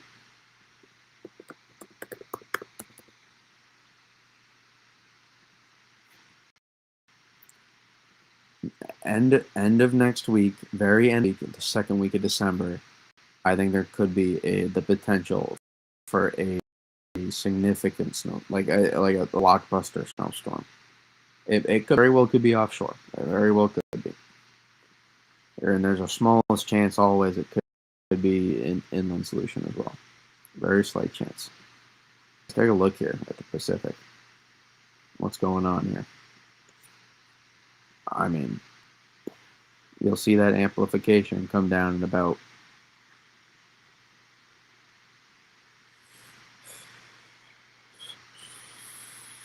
eight to 10.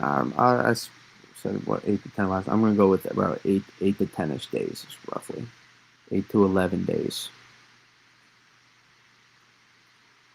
maybe 12 at max. The amplification downstream to allow a setup to occur.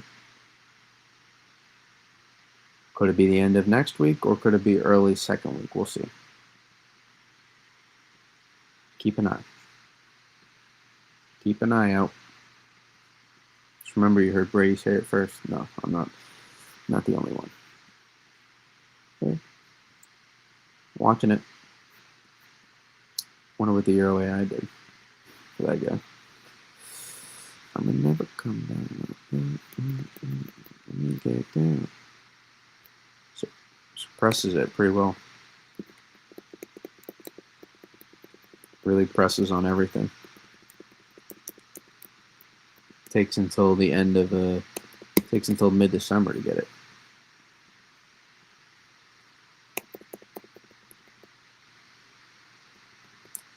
It kind of does have it here, actually. It just, look at that, same thing. Strings it along the boundary, though. It does have something, but it gets it much more weaker, and then it tries to get this. Your AI has a bad habit here of stringing stuff out along the boundary. It strings out. You see this? This never happens, guys. You will never, ever freaking see this. Very rarely. From Mexico up into northern Greenland, it has this. So, like, it smooths it out. It's just unrealistic. You just never see that. So that's kind of the problem I have with the Euro AI. Fun days of tracking ahead. Again, I'm not saying snowstorm coming, but I'm just saying keep a lookout. It's either it could be a suppressed system potentially, or maybe there could be an major East Coast snowstorm to watch at some point. Keep an eye on it. As we know, models are dog crap, so I'm a little too far out to have a general idea quite yet, but I'm really obsessed with the current system, so it's really going to hard for me to deep dive into that right now and spend my time on both, unless it becomes a pressing matter. Again, if you're in the chat, you haven't already, YouTube especially, hit the like if you don't mind. Truly helps a lot. Continuing to try to hopefully explode here on YouTube coming up. Again, it doesn't change how I forecast. Doesn't change my my love for this, but it does help. So continue. The more we can boost and get out there, truly does. Alright, where are we at? The ensembles. Taking their sweet old time. Sweet old time. Swing, Alabama. Yes, just want it to be time for the storm already. I know I would wouldn't hurt to see that Euro run happen the night before as well, compared to right now. Just subbed? Oh, I appreciate it. RHP. Welcome. I feel like I've seen you. Have I seen you before? Maybe not. I don't know. But welcome. Welcome anyways. Taking its time. I want to see these ensembles though. The one thing, the beauty I love about tracking is it hasn't even started and it hasn't even initialized yet for OZ.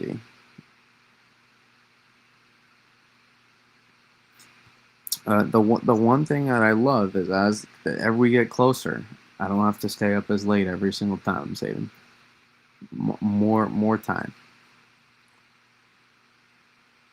Yeah, I remember you from last night. Maybe you weren't here before prior, but I thought you were maybe possible. I don't know.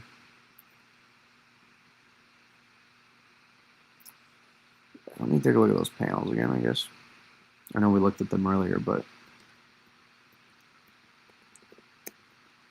it's a little bit. What can I what can I pay to get number 7?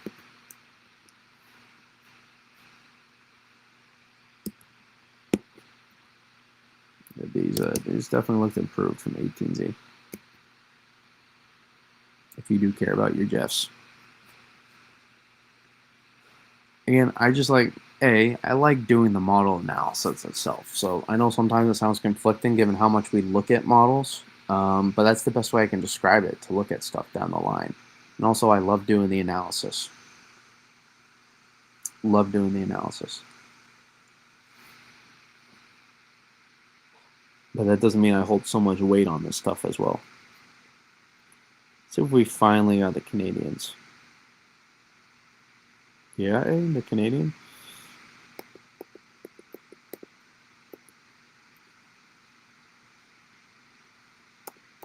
Sorry, these are one of the worst ensemble suites in my opinion, but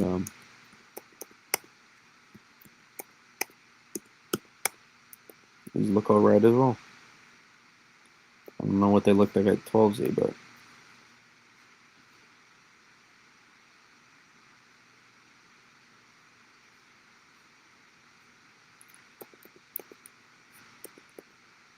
yeah, these look better than 12Z. A little bit more consistency. There's some pretty high ceiling runs on there too.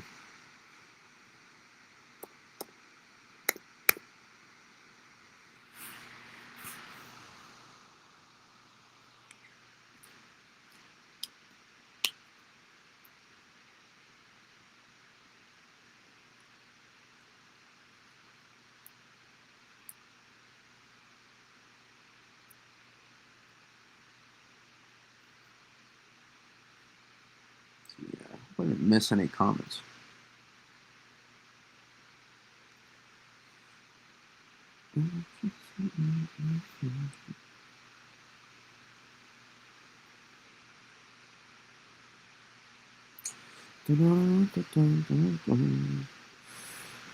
Alrighty, let's slide to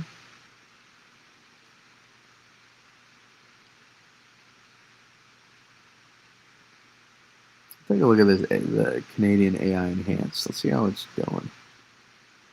So I like to keep track of models. Supposedly it's slightly better than the regular Canadian, but I don't know. All right, that's a pretty good look right there. Initially a little bit of that dual jet structure, but it is a bit suppressed, and let's see if it does get enough. I think that looks pretty solid actually.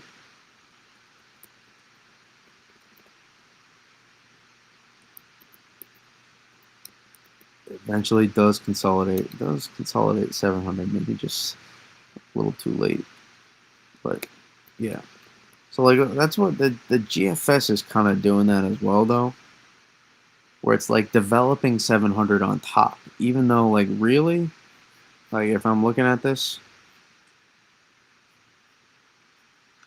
to me when I look at this I say 700 really wants to consolidate around this area, to be honest. But it's so blotchy, it's so disorganized.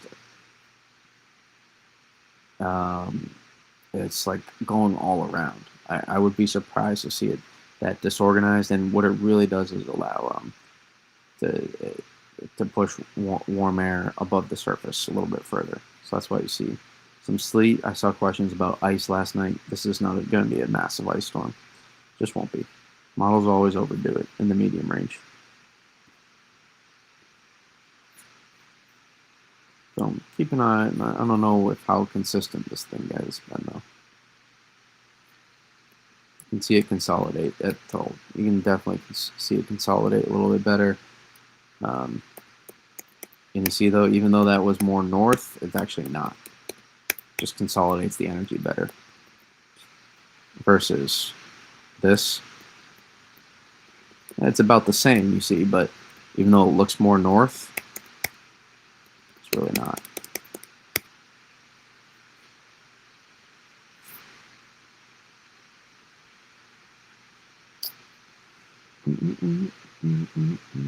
More streams for the next few nights? I would say so.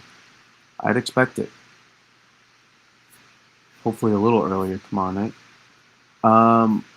There's a chance I may be collabing again on Sunday with somebody else. So, and I probably will still have to do my stream that night as well. So that could be a busy Sunday for me. But um, again, I won't do a. I might do another. I might do an updated Snowfall Threat Map. Let's say Sunday, potentially.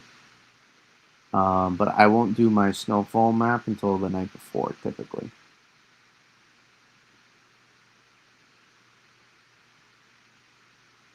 Usually the day, the holy voice crack, the day before, the night before, or if it's happening like late night. Sometimes, if you know, there's a lot of confusion, it's the morning of, at the latest.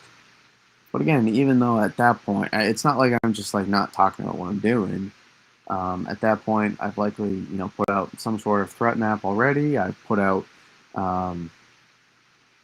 my thoughts clearly. You know kind of what my thoughts are. It's just really just putting them on a map for clarity. So I know some people are like, "What's the point of putting it out that late? You just already know what's happened." It's like, no, it still hasn't happened yet. It's just tricky. And also sometimes timing for me. Sometimes I'm really busy and it's hard to the time and effort that I put into that map to make sure it's good. It's tricky.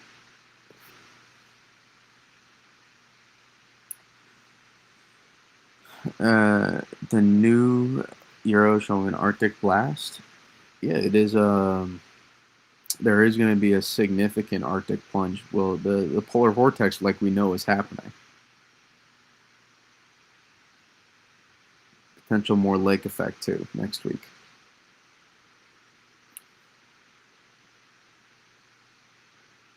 So we know it's going to be cold. I'm sure Mitch West will be talking about that in his morning video. He loves those long range models, man. He's just looking for any kind of hope down there, down in South Carolina, and I hope he can get it at some point. I really like Mitch personally, so he's really down to earth, good guy. So would I wish he would stop caring about models maybe a little bit more? Maybe, maybe I wish Mitch didn't care as much, but he's looking for that hope, man, to be able to get that southern snow. So he's got to ride the wave a little bit with his folks down there, which you can appreciate for the South. But we do it a little bit different.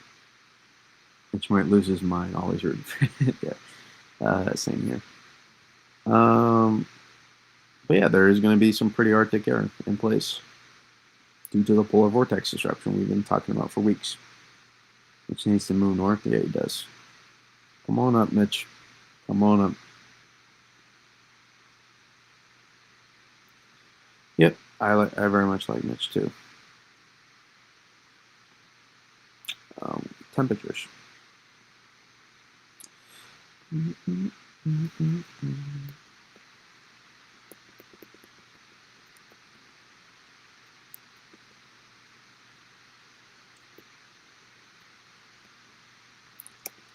Cold, cold, cold. Consistently cold. You love to see it. You love to see it if you want snow.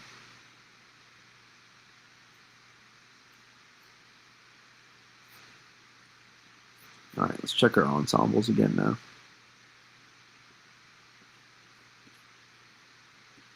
Don't worry. Once the ensembles come out, we're going to sleep. But until then, see what they got. And again, in the longer range, guys, right now, if you do see some of that cold try to get pressed down further west, I wouldn't buy that. Right now, the cold is favored to get displaced here. So that's just where it stands at the moment. Negative EPO, NGO, all those teleconnections, they're in favor for eastern U.S. displacement of central and eastern U.S. Displacement of cold. So I'm not really too worried about cold air on tap here, thanks to that polar vortex disruption we had. I love the guy too. I've been watching for years. I just wish Southern Winter could move north one day. Euro has always been more reliable. I don't know about that. Way goodbye. Survive in a winter weather fan down there. Yeah, I know.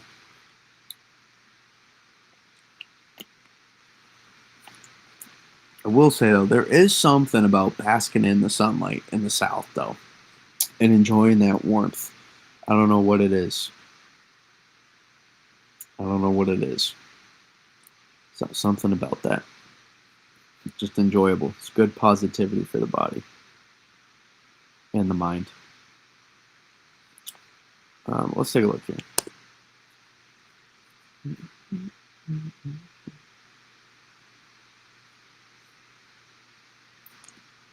Refresh again. Joe saying he puts his address on there. That's impressive. So he does have a consulting office, Bastardi.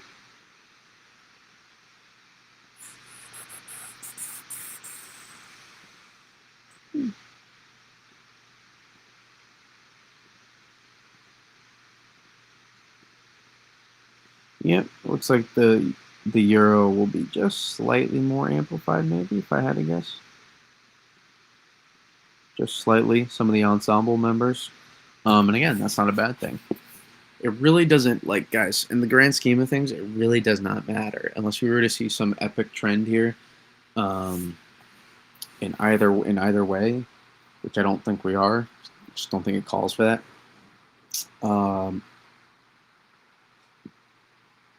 I know when you just look at models, don't know how much does it yet.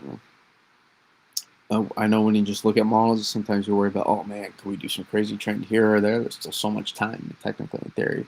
I'm telling you guys, the setup does not call for a far interior, and it does not call for a coastal scraper, in my opinion. Somewhere in the middle is where it's going to be. Somewhere in the middle. And it's not just because that's the edges of the models right now.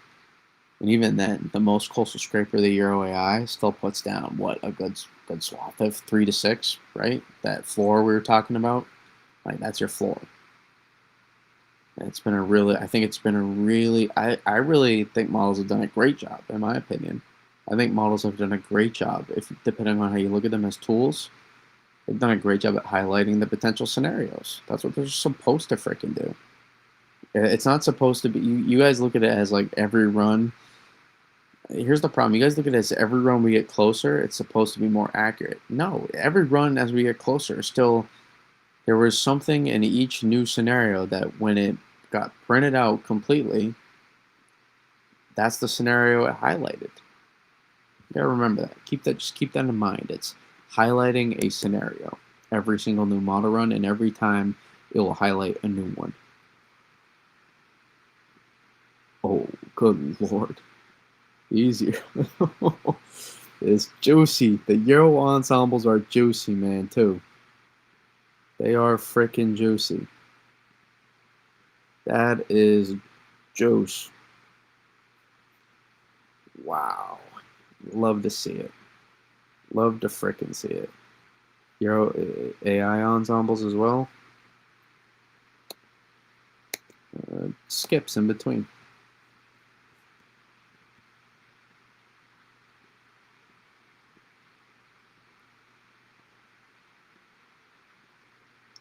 Yeah, this was really not changed that much.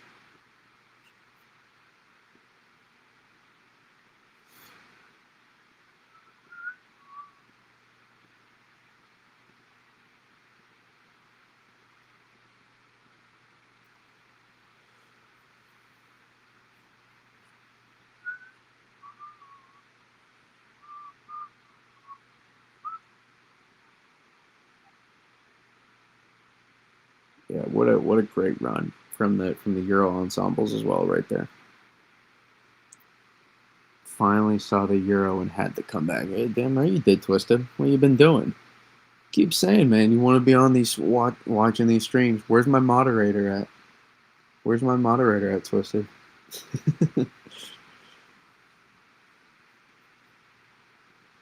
I need you here. The more you comment, the more you boost the algorithm for more bots to come in. It's essential.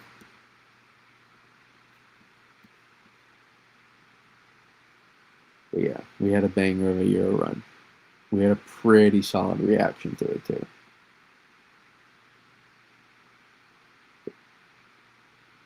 Yeah, I gotta call out Twisted when necessary. I gotta make sure I put him in his place.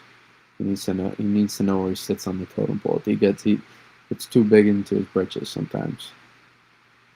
King Tut over there, Twitter fingers. Is that your new nickname? You think now, Twisted Twitter fingers, YouTube fingers.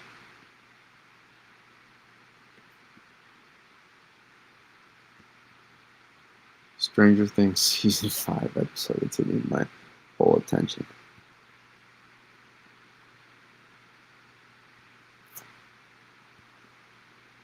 Oh my god, stop skipping. Skipping the best part.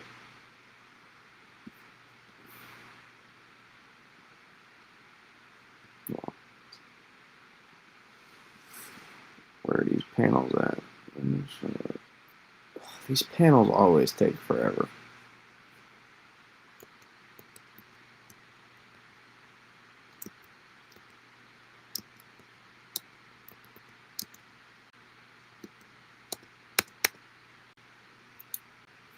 Yeah.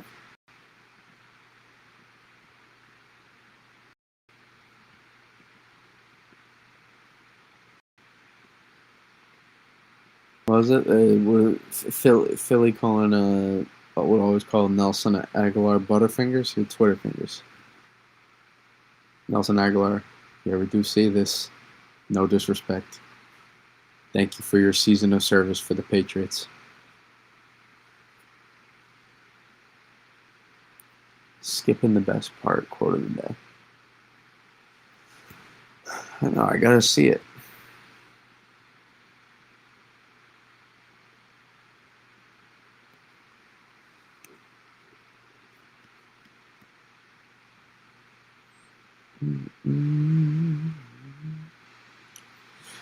I guess we can look at the snowfall stuff, but I really like looking at the panels first.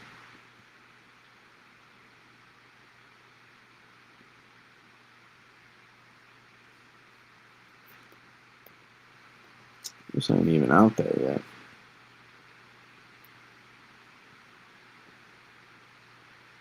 Nor is this.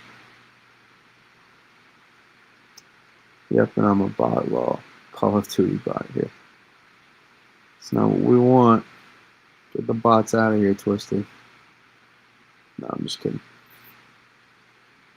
Ori reacts AI blogs. Kind of chant.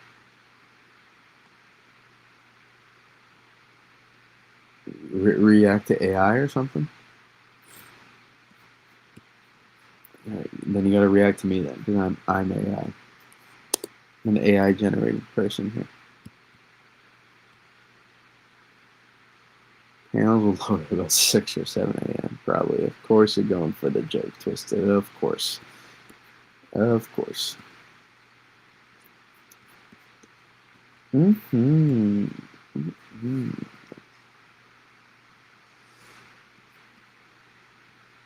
Oh, so the snow map is out, but not the percentile.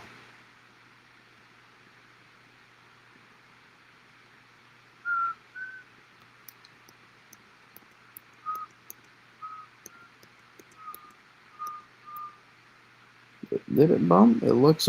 I mean, maybe for you, did it? No, it went down. Technically. Oh, this 18Z. Oh, this. Where's Ozy? Gemini chatbot on top.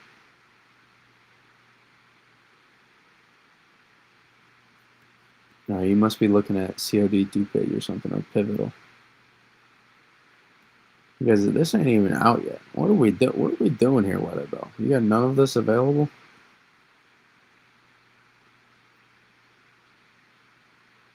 I know it's I see it. I see it's 18Z now, Twisted. I see.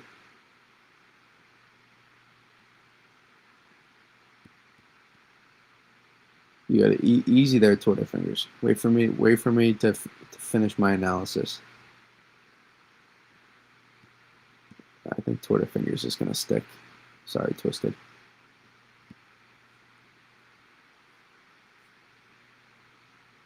You're on Weatherbell? Then what the heck is going on my Weatherbell?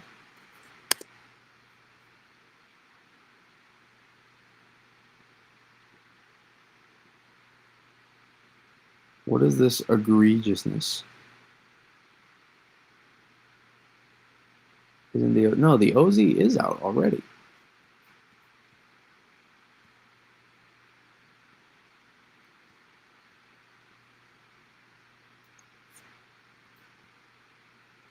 My Wi-Fi is obviously good enough. I am streaming on a Mac, so I have decent Wi-Fi. So I need a Twitter DM. Yeah, no, that's fine. I'll be patient. I'll be patient. Patience is a virtue. The Euro runs are 130. No, not anymore. Maybe used to be. Euro now runs I had to go to total still, not 24 hours.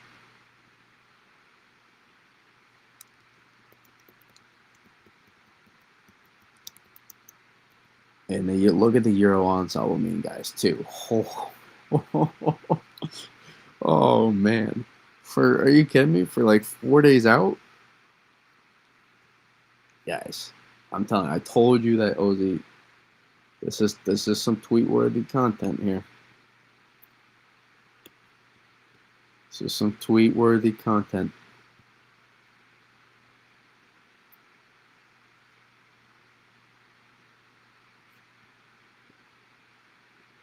Look at that.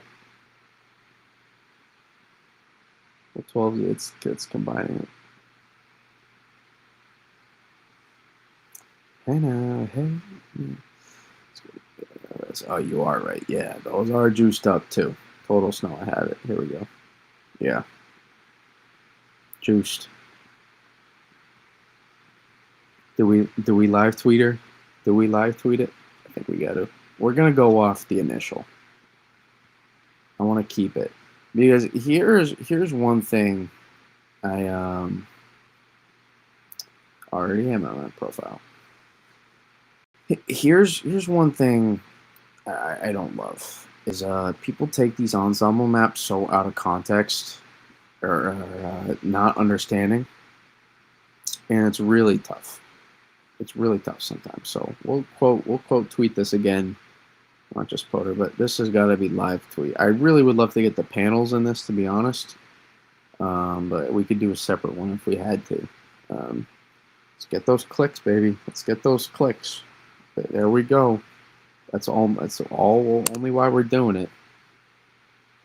Not because people are genuinely interested in this stuff or my thoughts. Look at the ensemble mean too. I mean, granted, it's skewed because we got a snowstorm, but that's an impressive mean too. After to suggest that there's going to be more to track potentially, and it just aligns with the general idea of the pattern. Got to practice live tweeting for the big ones. This could be a big one. I'm telling you. Depends on what you think of a big one.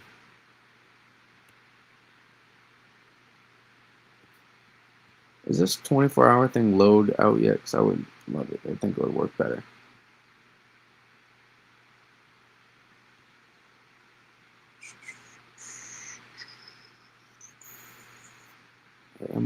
I'm glad you are hitting Mega.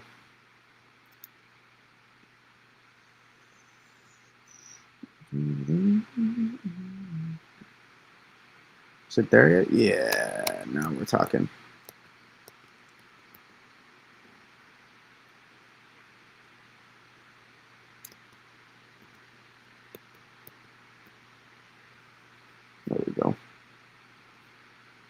That's pretty solid, ladies and gentlemen. It just all came out at once, apparently. The run itself. I mean Godzilla level, okay. We'll keep an eye on end of next week. January 2016. Type big one. That's insane grammar right there. I guess it depends on how I read it.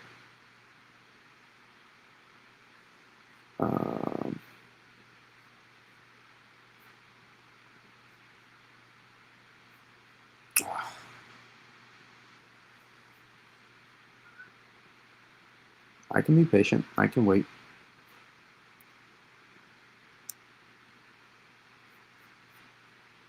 Let's see if those panels.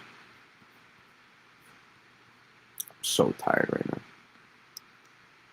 Oh, the panels are so close, guys. We'll wait. We'll wait it out.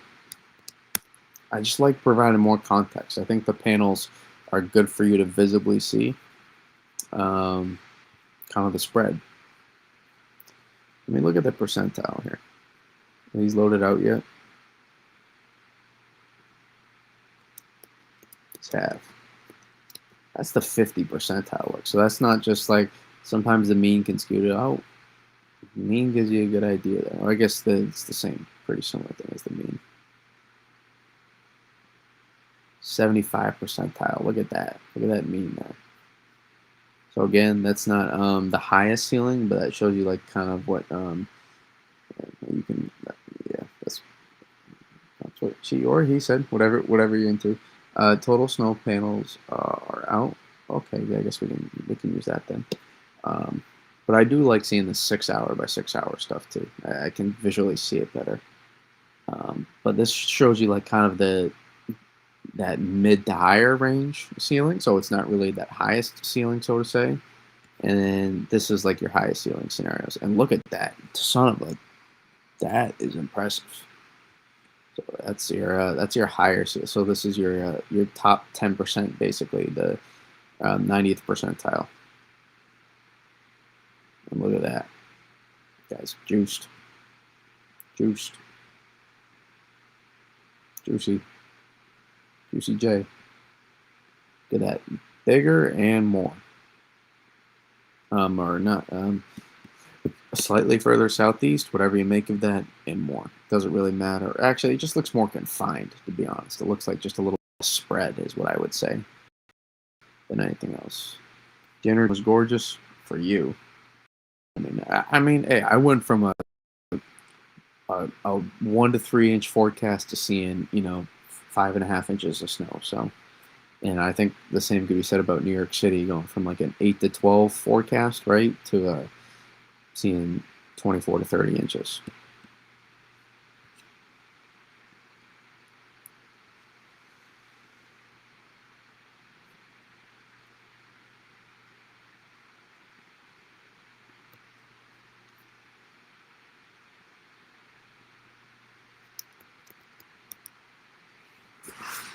All right. Good Lord, some of these. Now again, some of these sometimes can be a little too amped sometimes, but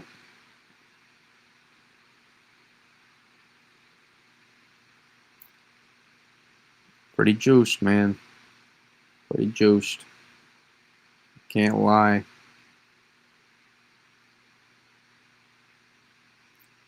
And again, you all know I don't use this for the forecast. Well, I take it into account, is how I should say.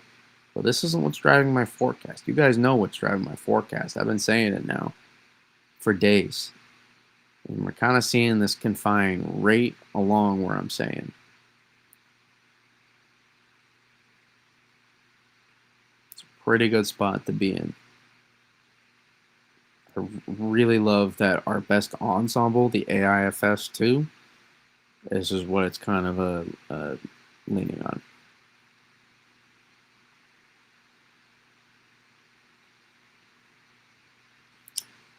See if the guys, the Euro. Oh, what is member 43 doing? Member 43 out there dropping 30 inches of snow over me. Holy.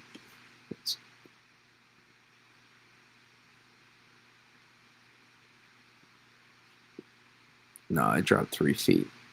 Guys, come on. That's insane. So yeah, will skew the mean slightly. What does it do? It shows that most extreme high-end scenario skews the mean slightly. But I mean, I guess there's another one. There's some pretty big numbers in there. It's a lot of there's a lot of really solid hits, and there's a lot of good floor events. 2 isn't much different. Did I miss 2?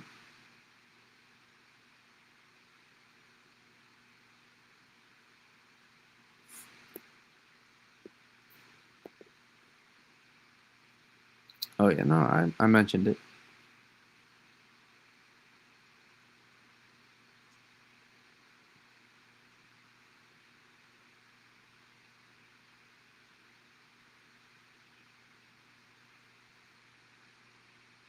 I mean, but those catch off the eye. But look at all these solid events too in here. You see these?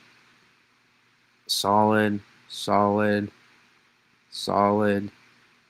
Just barely interior, but still pretty decent. Solid, solid. Pretty decent too.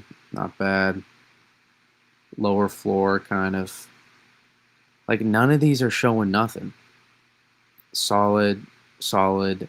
Like, there's so many, like, pretty good floor events here. Like, all of these are showing something. We're not seeing any, like, we're starting to actually get consistency here.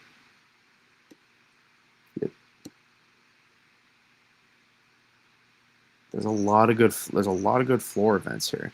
Same thing on these. Look at this. There's a lot of good floor events.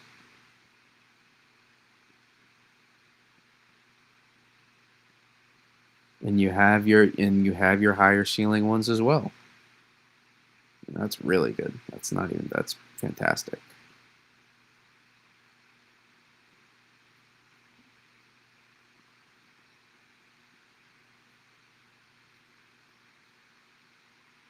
It's a lot of hits right there. It's a lot of hits.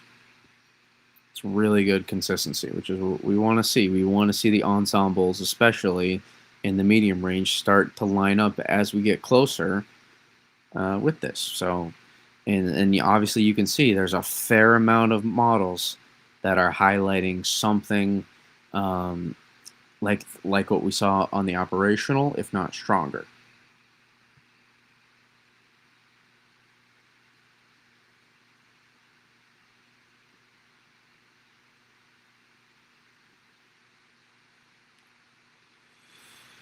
So let's tweet it out. I can't really. All right, just. Uh, so we'll get. I really don't want to put that in that order though.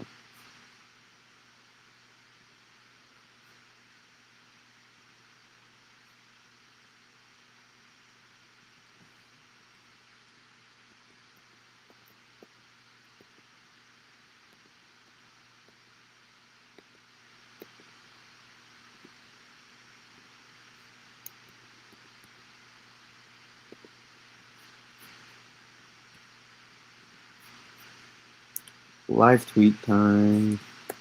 I don't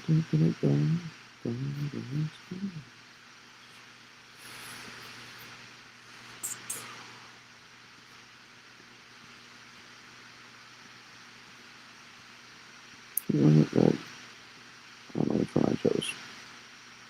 I think it was this one. I think that was the one we went with.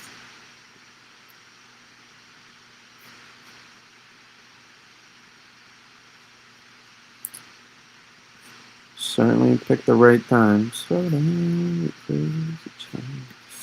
So ambitious. Doing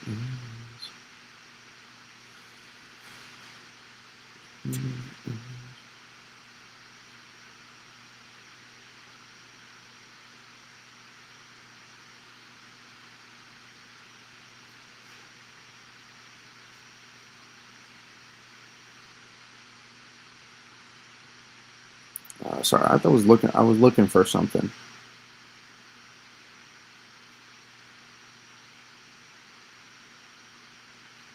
Wasn't I thought there was some massive. I was trying to remember to see if there was some bomb here. What do you think? It doesn't really matter. They're all showing the same thing. What do you think? Should I post 1 through 25 or 26 through 50 on the AFS? You guys choose which one.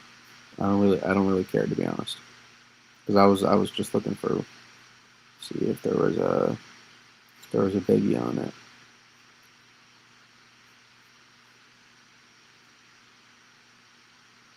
It's 1 through 25. It's 26 through 50.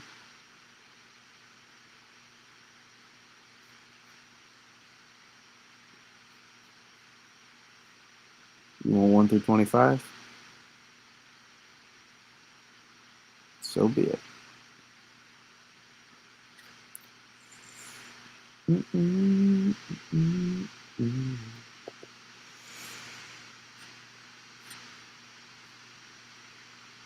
Whoa, don't do that. Don't rotate that. Alright,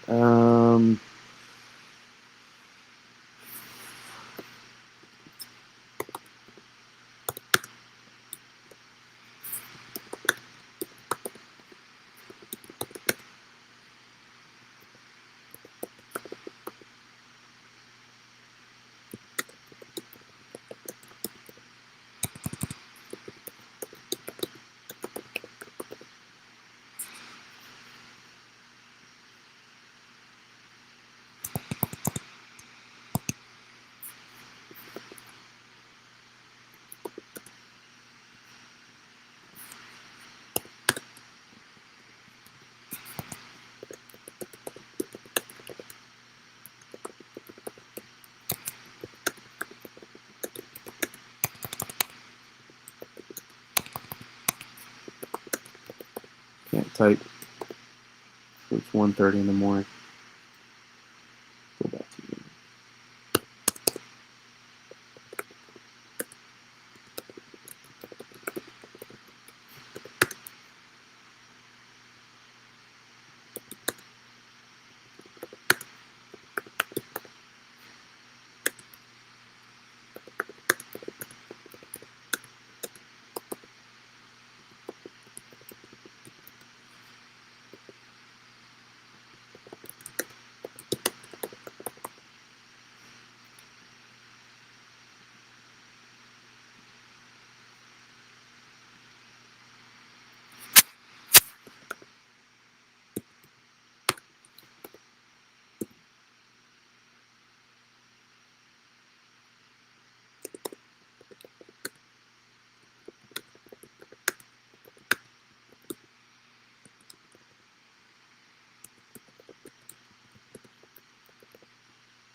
You're gonna love a lot of you are gonna love this. It's right here.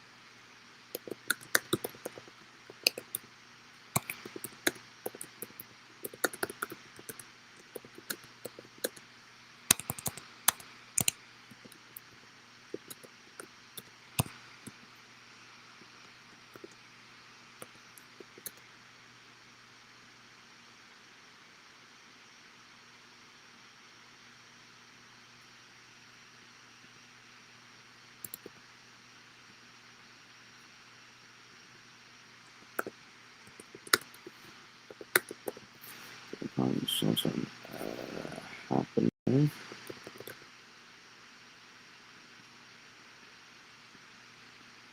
Can't spell when it's this late. Obviously, it was not an English major. I'd say the commons of snowstorm happened just northwest of 95.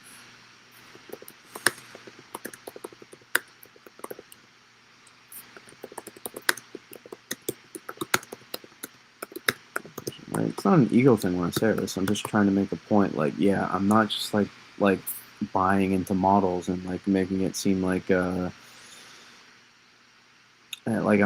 buying I'm but buying into models and being like oh my god, look, now the models are showing it, let's do it. No, it's like models are starting to align with my thoughts that I've had for days, so I just gotta make sure, like, I remind, like, this is what I've been thinking for days, not like just buying into models. It's not like, oh man, look, I'm gonna be right, you all suck. It's not. It's not that perspective. Maybe to a couple of trolls, but other than that.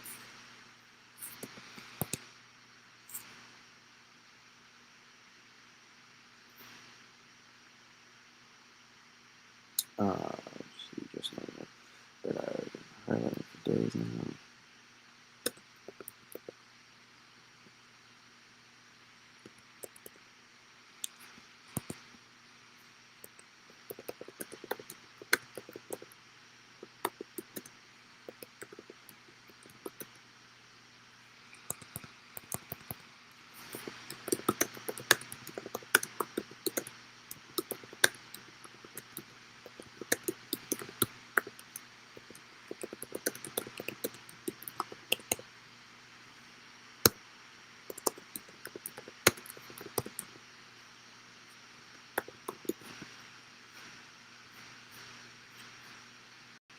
All right, go with that.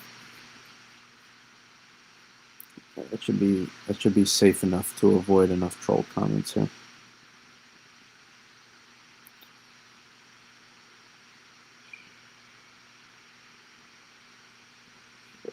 Let's see how many total views we got here. 945. All right, almost 1,000 total.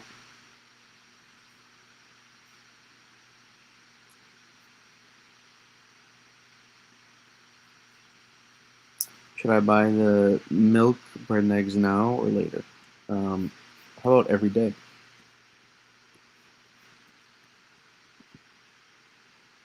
Every day. Every day. Every day. Let me go with probabilities. You're getting at least one troll comment. Yeah, we'll see. Oh, you're gonna say it's you? That's you being it? All right. Let me honestly say though, if you're playing, please don't do it if you're planning on, because because other people see it and like don't know better.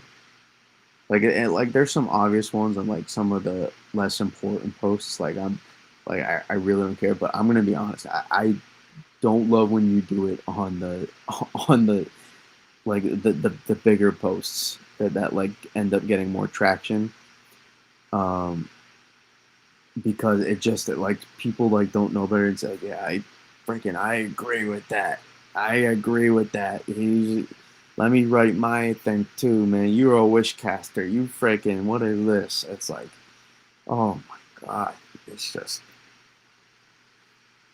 you can hear people yelling from their unhappy basements just writing it. What was I gonna go to? No, but feel free to troll as much as you want on the other stuff. Actually, not feel free. Please do. Those less viewed stuff, especially. Man, you know. Listen, I I I love to know what you're doing, and it is what makes it funny. But when I end up having to mute or block them, that is when it becomes less funny. That is when it becomes less funny.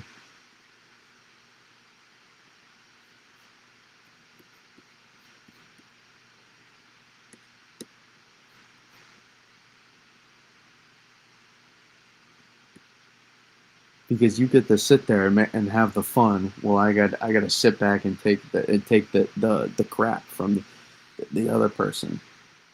And I'm way too much of a people pleaser too. So like I try to make sure like, all right, let's like I have no reason to be like an a-hole to anybody. So it's like, let's just say, you know what, I hope whatever's making you say that, I hope is gonna resolve soon, because obviously something wrong going in your life if you feel the need to say that.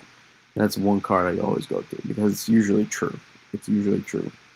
You got something wrong in your life if you feel the need to write some out of context crap to people like that and hide behind a profile pic like that. Like me, like I don't share my faith, just at least as now.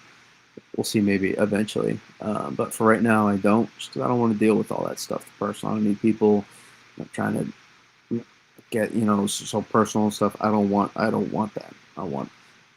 I prefer to keep it that way. It's easier for mental health. But also, I don't hide behind it. I post videos, forecasts, and stuff. So there's that aspect too. Let me go to probabilities.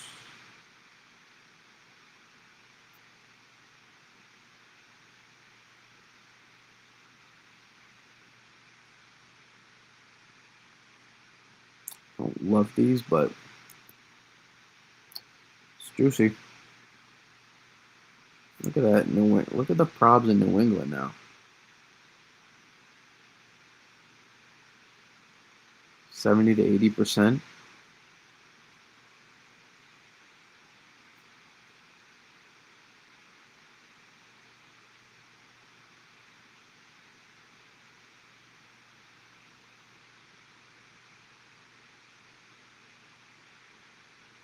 Until then, keep it up on that. What did you?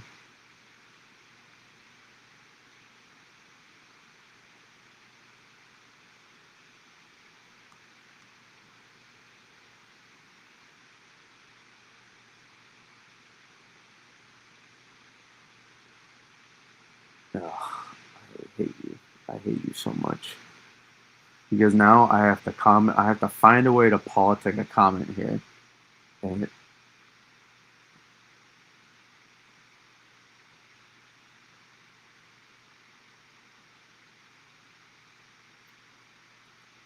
see, I don't want to delete the post though, Twisted. I have no interest in deleting the post because I know it's valuable for some people to see that.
There we go.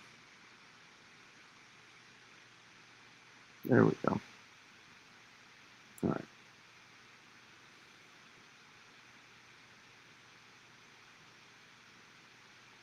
The reply, not the post. I can't delete your reply though. Beautiful. Those percentages keep taking south. Let's see. They can take in probably 12. Look at that. You got some 20 to 30, 10 to 20 probs as well. Well, I guess I could hide your reply, but I don't really like doing that too much.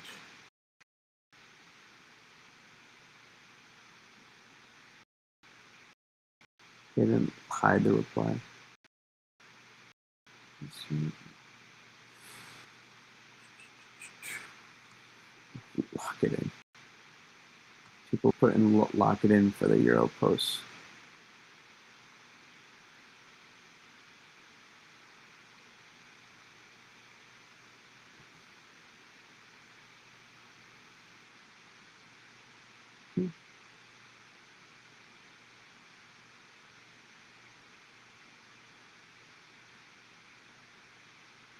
Put it, yeah, I just models go into. I don't agree with some of this. I just see stuff on the timeline. It's people that I know and respect too. It's just, I mean, ugh. I just can't believe, like, I don't know how you can look at the OZ guidance and be like, oh man, we're going towards like a, like a squished wave. Like I don't know how you can look at that and say this. I just don't agree with that at all whatsoever. There's nothing looking at the OZ guidance to suggest that. And that's just like looking at P-type maps as well. That's just such surface level analysis. I just don't agree with it all whatsoever. Like it's fine to think that, but you're probably not going to be right, to be honest. And I try not to say it like that too much because weather's weird, and sometimes you can be right for the wrong reasons as well. But right for the wrong reasons is still right when it comes to weather. So yeah, I just see a lot of analysis out there that really doesn't hold much weight into terms of why they're saying what they're saying.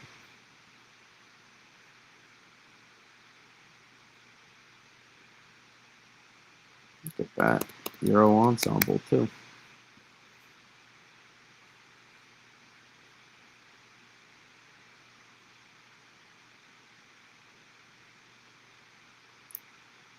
I'm telling you guys, there's a lot more people out there than you think that throw around the big words. Sometimes have meteorology degrees as well, and really do not know do not know how to forecast the end result that well at times. And sometimes have great knowledge too, but just don't execute great forecasts, in my opinion, a lot of times.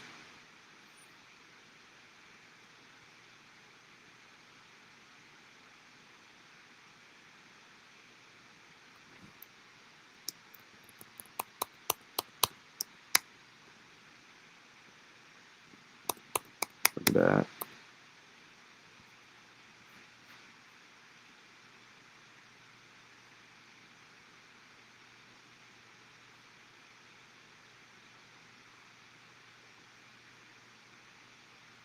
Those 90th percentile runs are juicy. Juicy, man. Let's go look at that one panel. Let's go take a look. I gotta see it.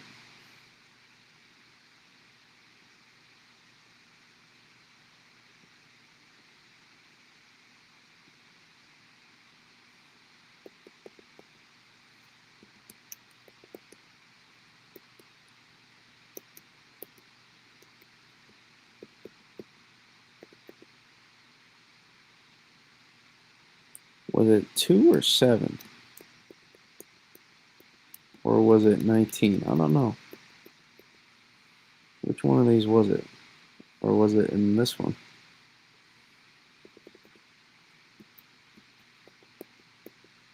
Oh, it might have been 43.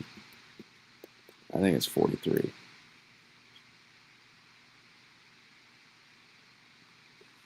Yeah, it's 43. What do I gotta pay to get that to happen? I wouldn't ask for anything for the next 3 weeks if that were to happen. Not a single snowflake.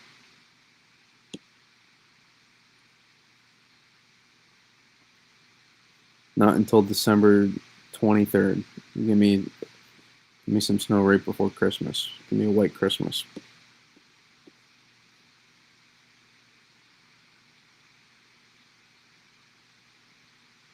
That's such a ridiculous ensemble panel right there. Yeah, Just,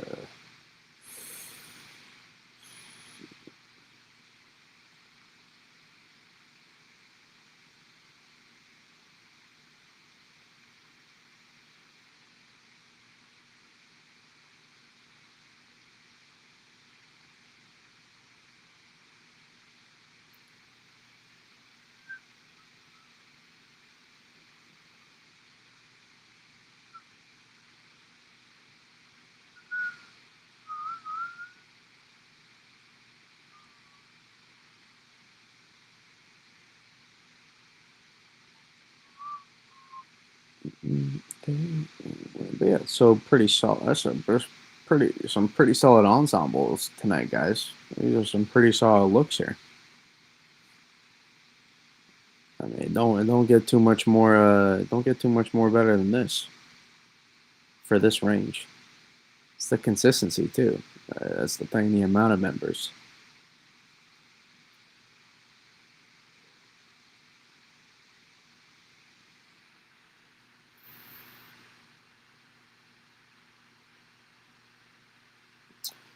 Let's take a look at some of the ensembles for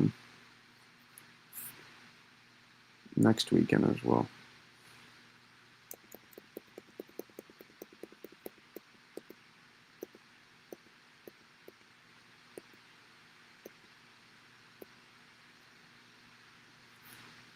Hour 3:48 bomb.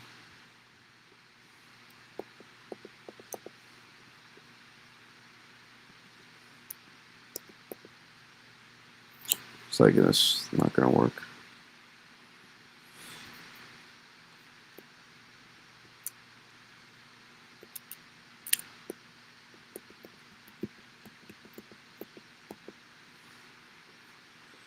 It's a lot of pink.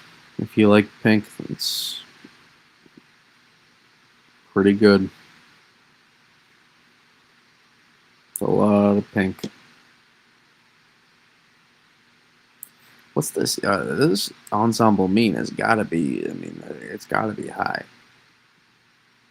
I mean, there you go. It's the highest I've seen since last February, right there. This is the 2-week mean for early December. What world are we living in? Look at this compared to Tulsi. I mean, Tulsi was pretty impressive as well. Look at that. From Ozzy, Tulsi, to Ozzy. Look at that mean. Yeah, if that's trying to do it, that's a heck of a. It's a heck of a way to start December, maybe. Not that these ensemble. All right, all this is showing is that there's at least potential to align with the current ideas that we have for what could potentially happen. Just showing that there is some scenarios down the line that could support opportunities for snow. That's it. It's not saying you're going to get all this snow. It's not saying that. That's how sometimes people interpret it, though, and they get mad. They get mad because they assumed, oh, we were going to get that and we got it taken from us. It's not how it works. I see some posts, oh, if this ensemble mean we're right, we would get 27 inches of snow through the next 4 weeks. Those weeklies, too, it's like, man, come on.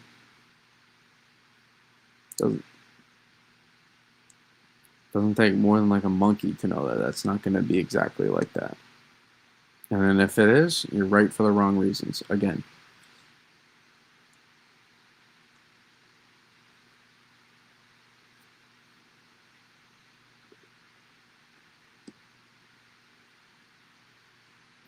I wonder what the NBM looks like.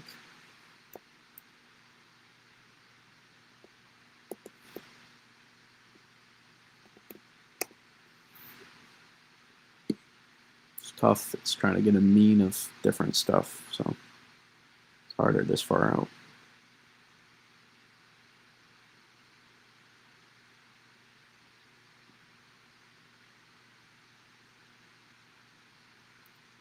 Let's go that far out yet? No. Midwest, though, they're getting their snow. They're getting their snow. I really don't understand this cutoff being so sharp here.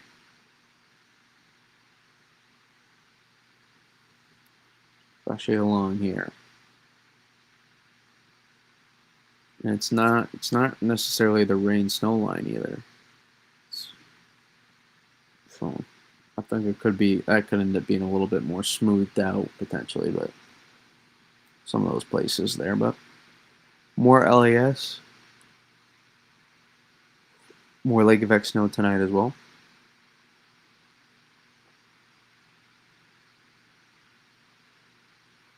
Let's see, did we show the icon some love?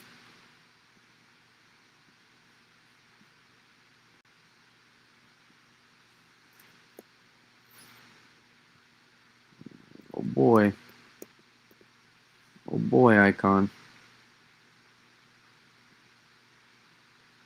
What a tease.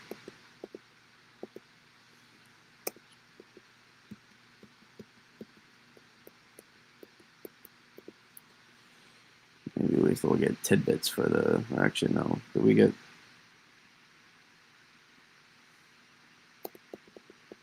Yeah, it brings it. Interior solution on the icon. Pretty amped up there.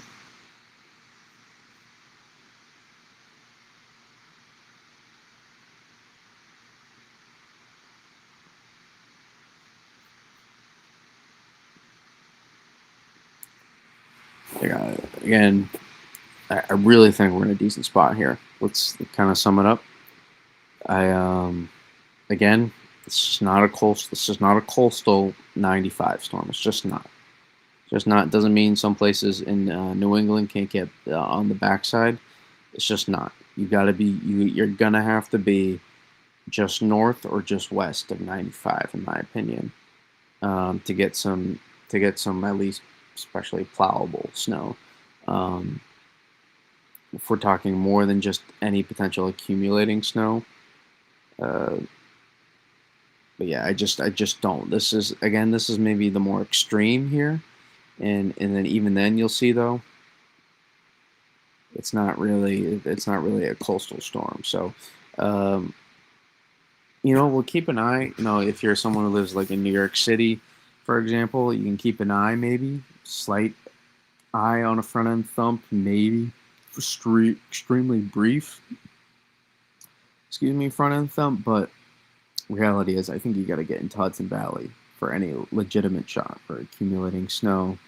Um, Keep an eye on Central Jersey. I would keep an eye on it for front end thump, but really, front end thump is more favored for these areas here.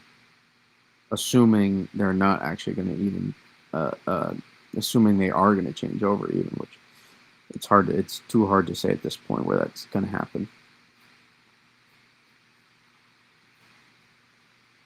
But again, we're favored.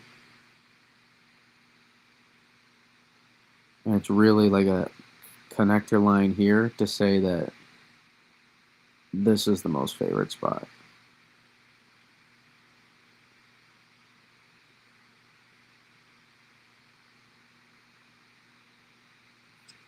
Right here. And then it kind of goes down here just to high. It's probably a similar floor, so to say, but not as high of a ceiling. Kind of extend back down into here.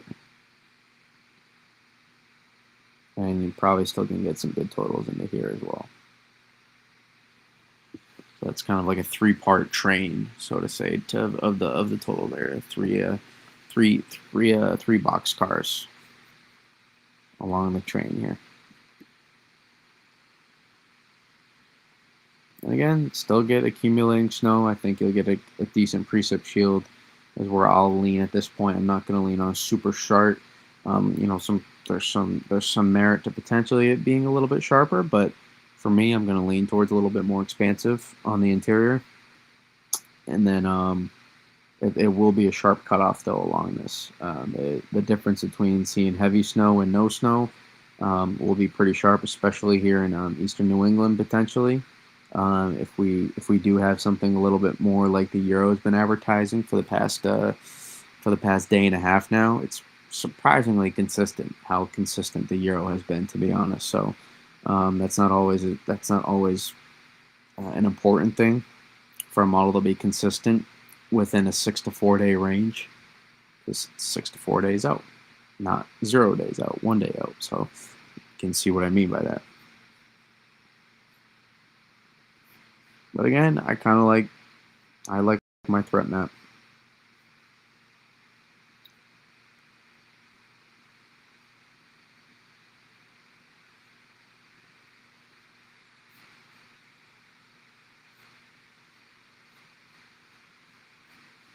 Let me slide to it. If you didn't see it already, I'll show it. Here's my threat map. I kind of like it. Kind of like it right now. A rough idea. I thought about just saying plowable snow, but I was like, you know what? F it.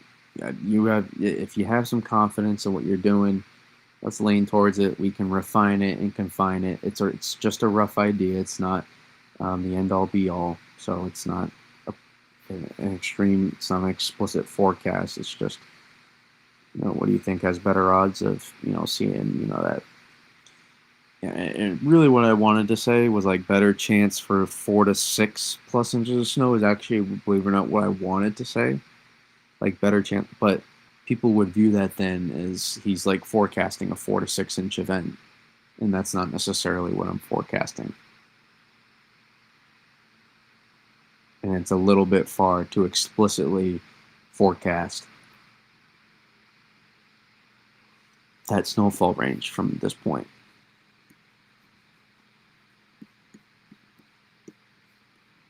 Really big wild card.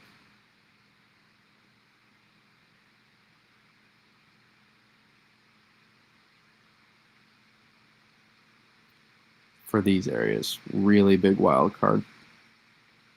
Really big. It's probably the biggest wild card area yet, besides maybe along wherever that rain snow line could be, whether it be here, here, or here. It's tough to say, but that's probably the biggest thing because it'll be a big difference. It'll be a big, big difference between seeing a slight front end dump or combine that with a little bit of backside snow. The difference between that and then like getting like 10 to 12 inches of snow would be very different. Or even just, the difference between seeing 2 to 3 inches and like 7 to 8 inches of snow, obviously, that'd be a pretty big difference. So I'll expect some tight gradients, which will make for fun forecasts. So yeah, so I appreciate everybody coming in tonight. We'll stream tomorrow night or tomorrow PM at some point as well. Worst case scenario, if something were to come up, it would be a video premiere. But until then, I appreciate everybody tuning in. Even you, Twitter fingers. Peace.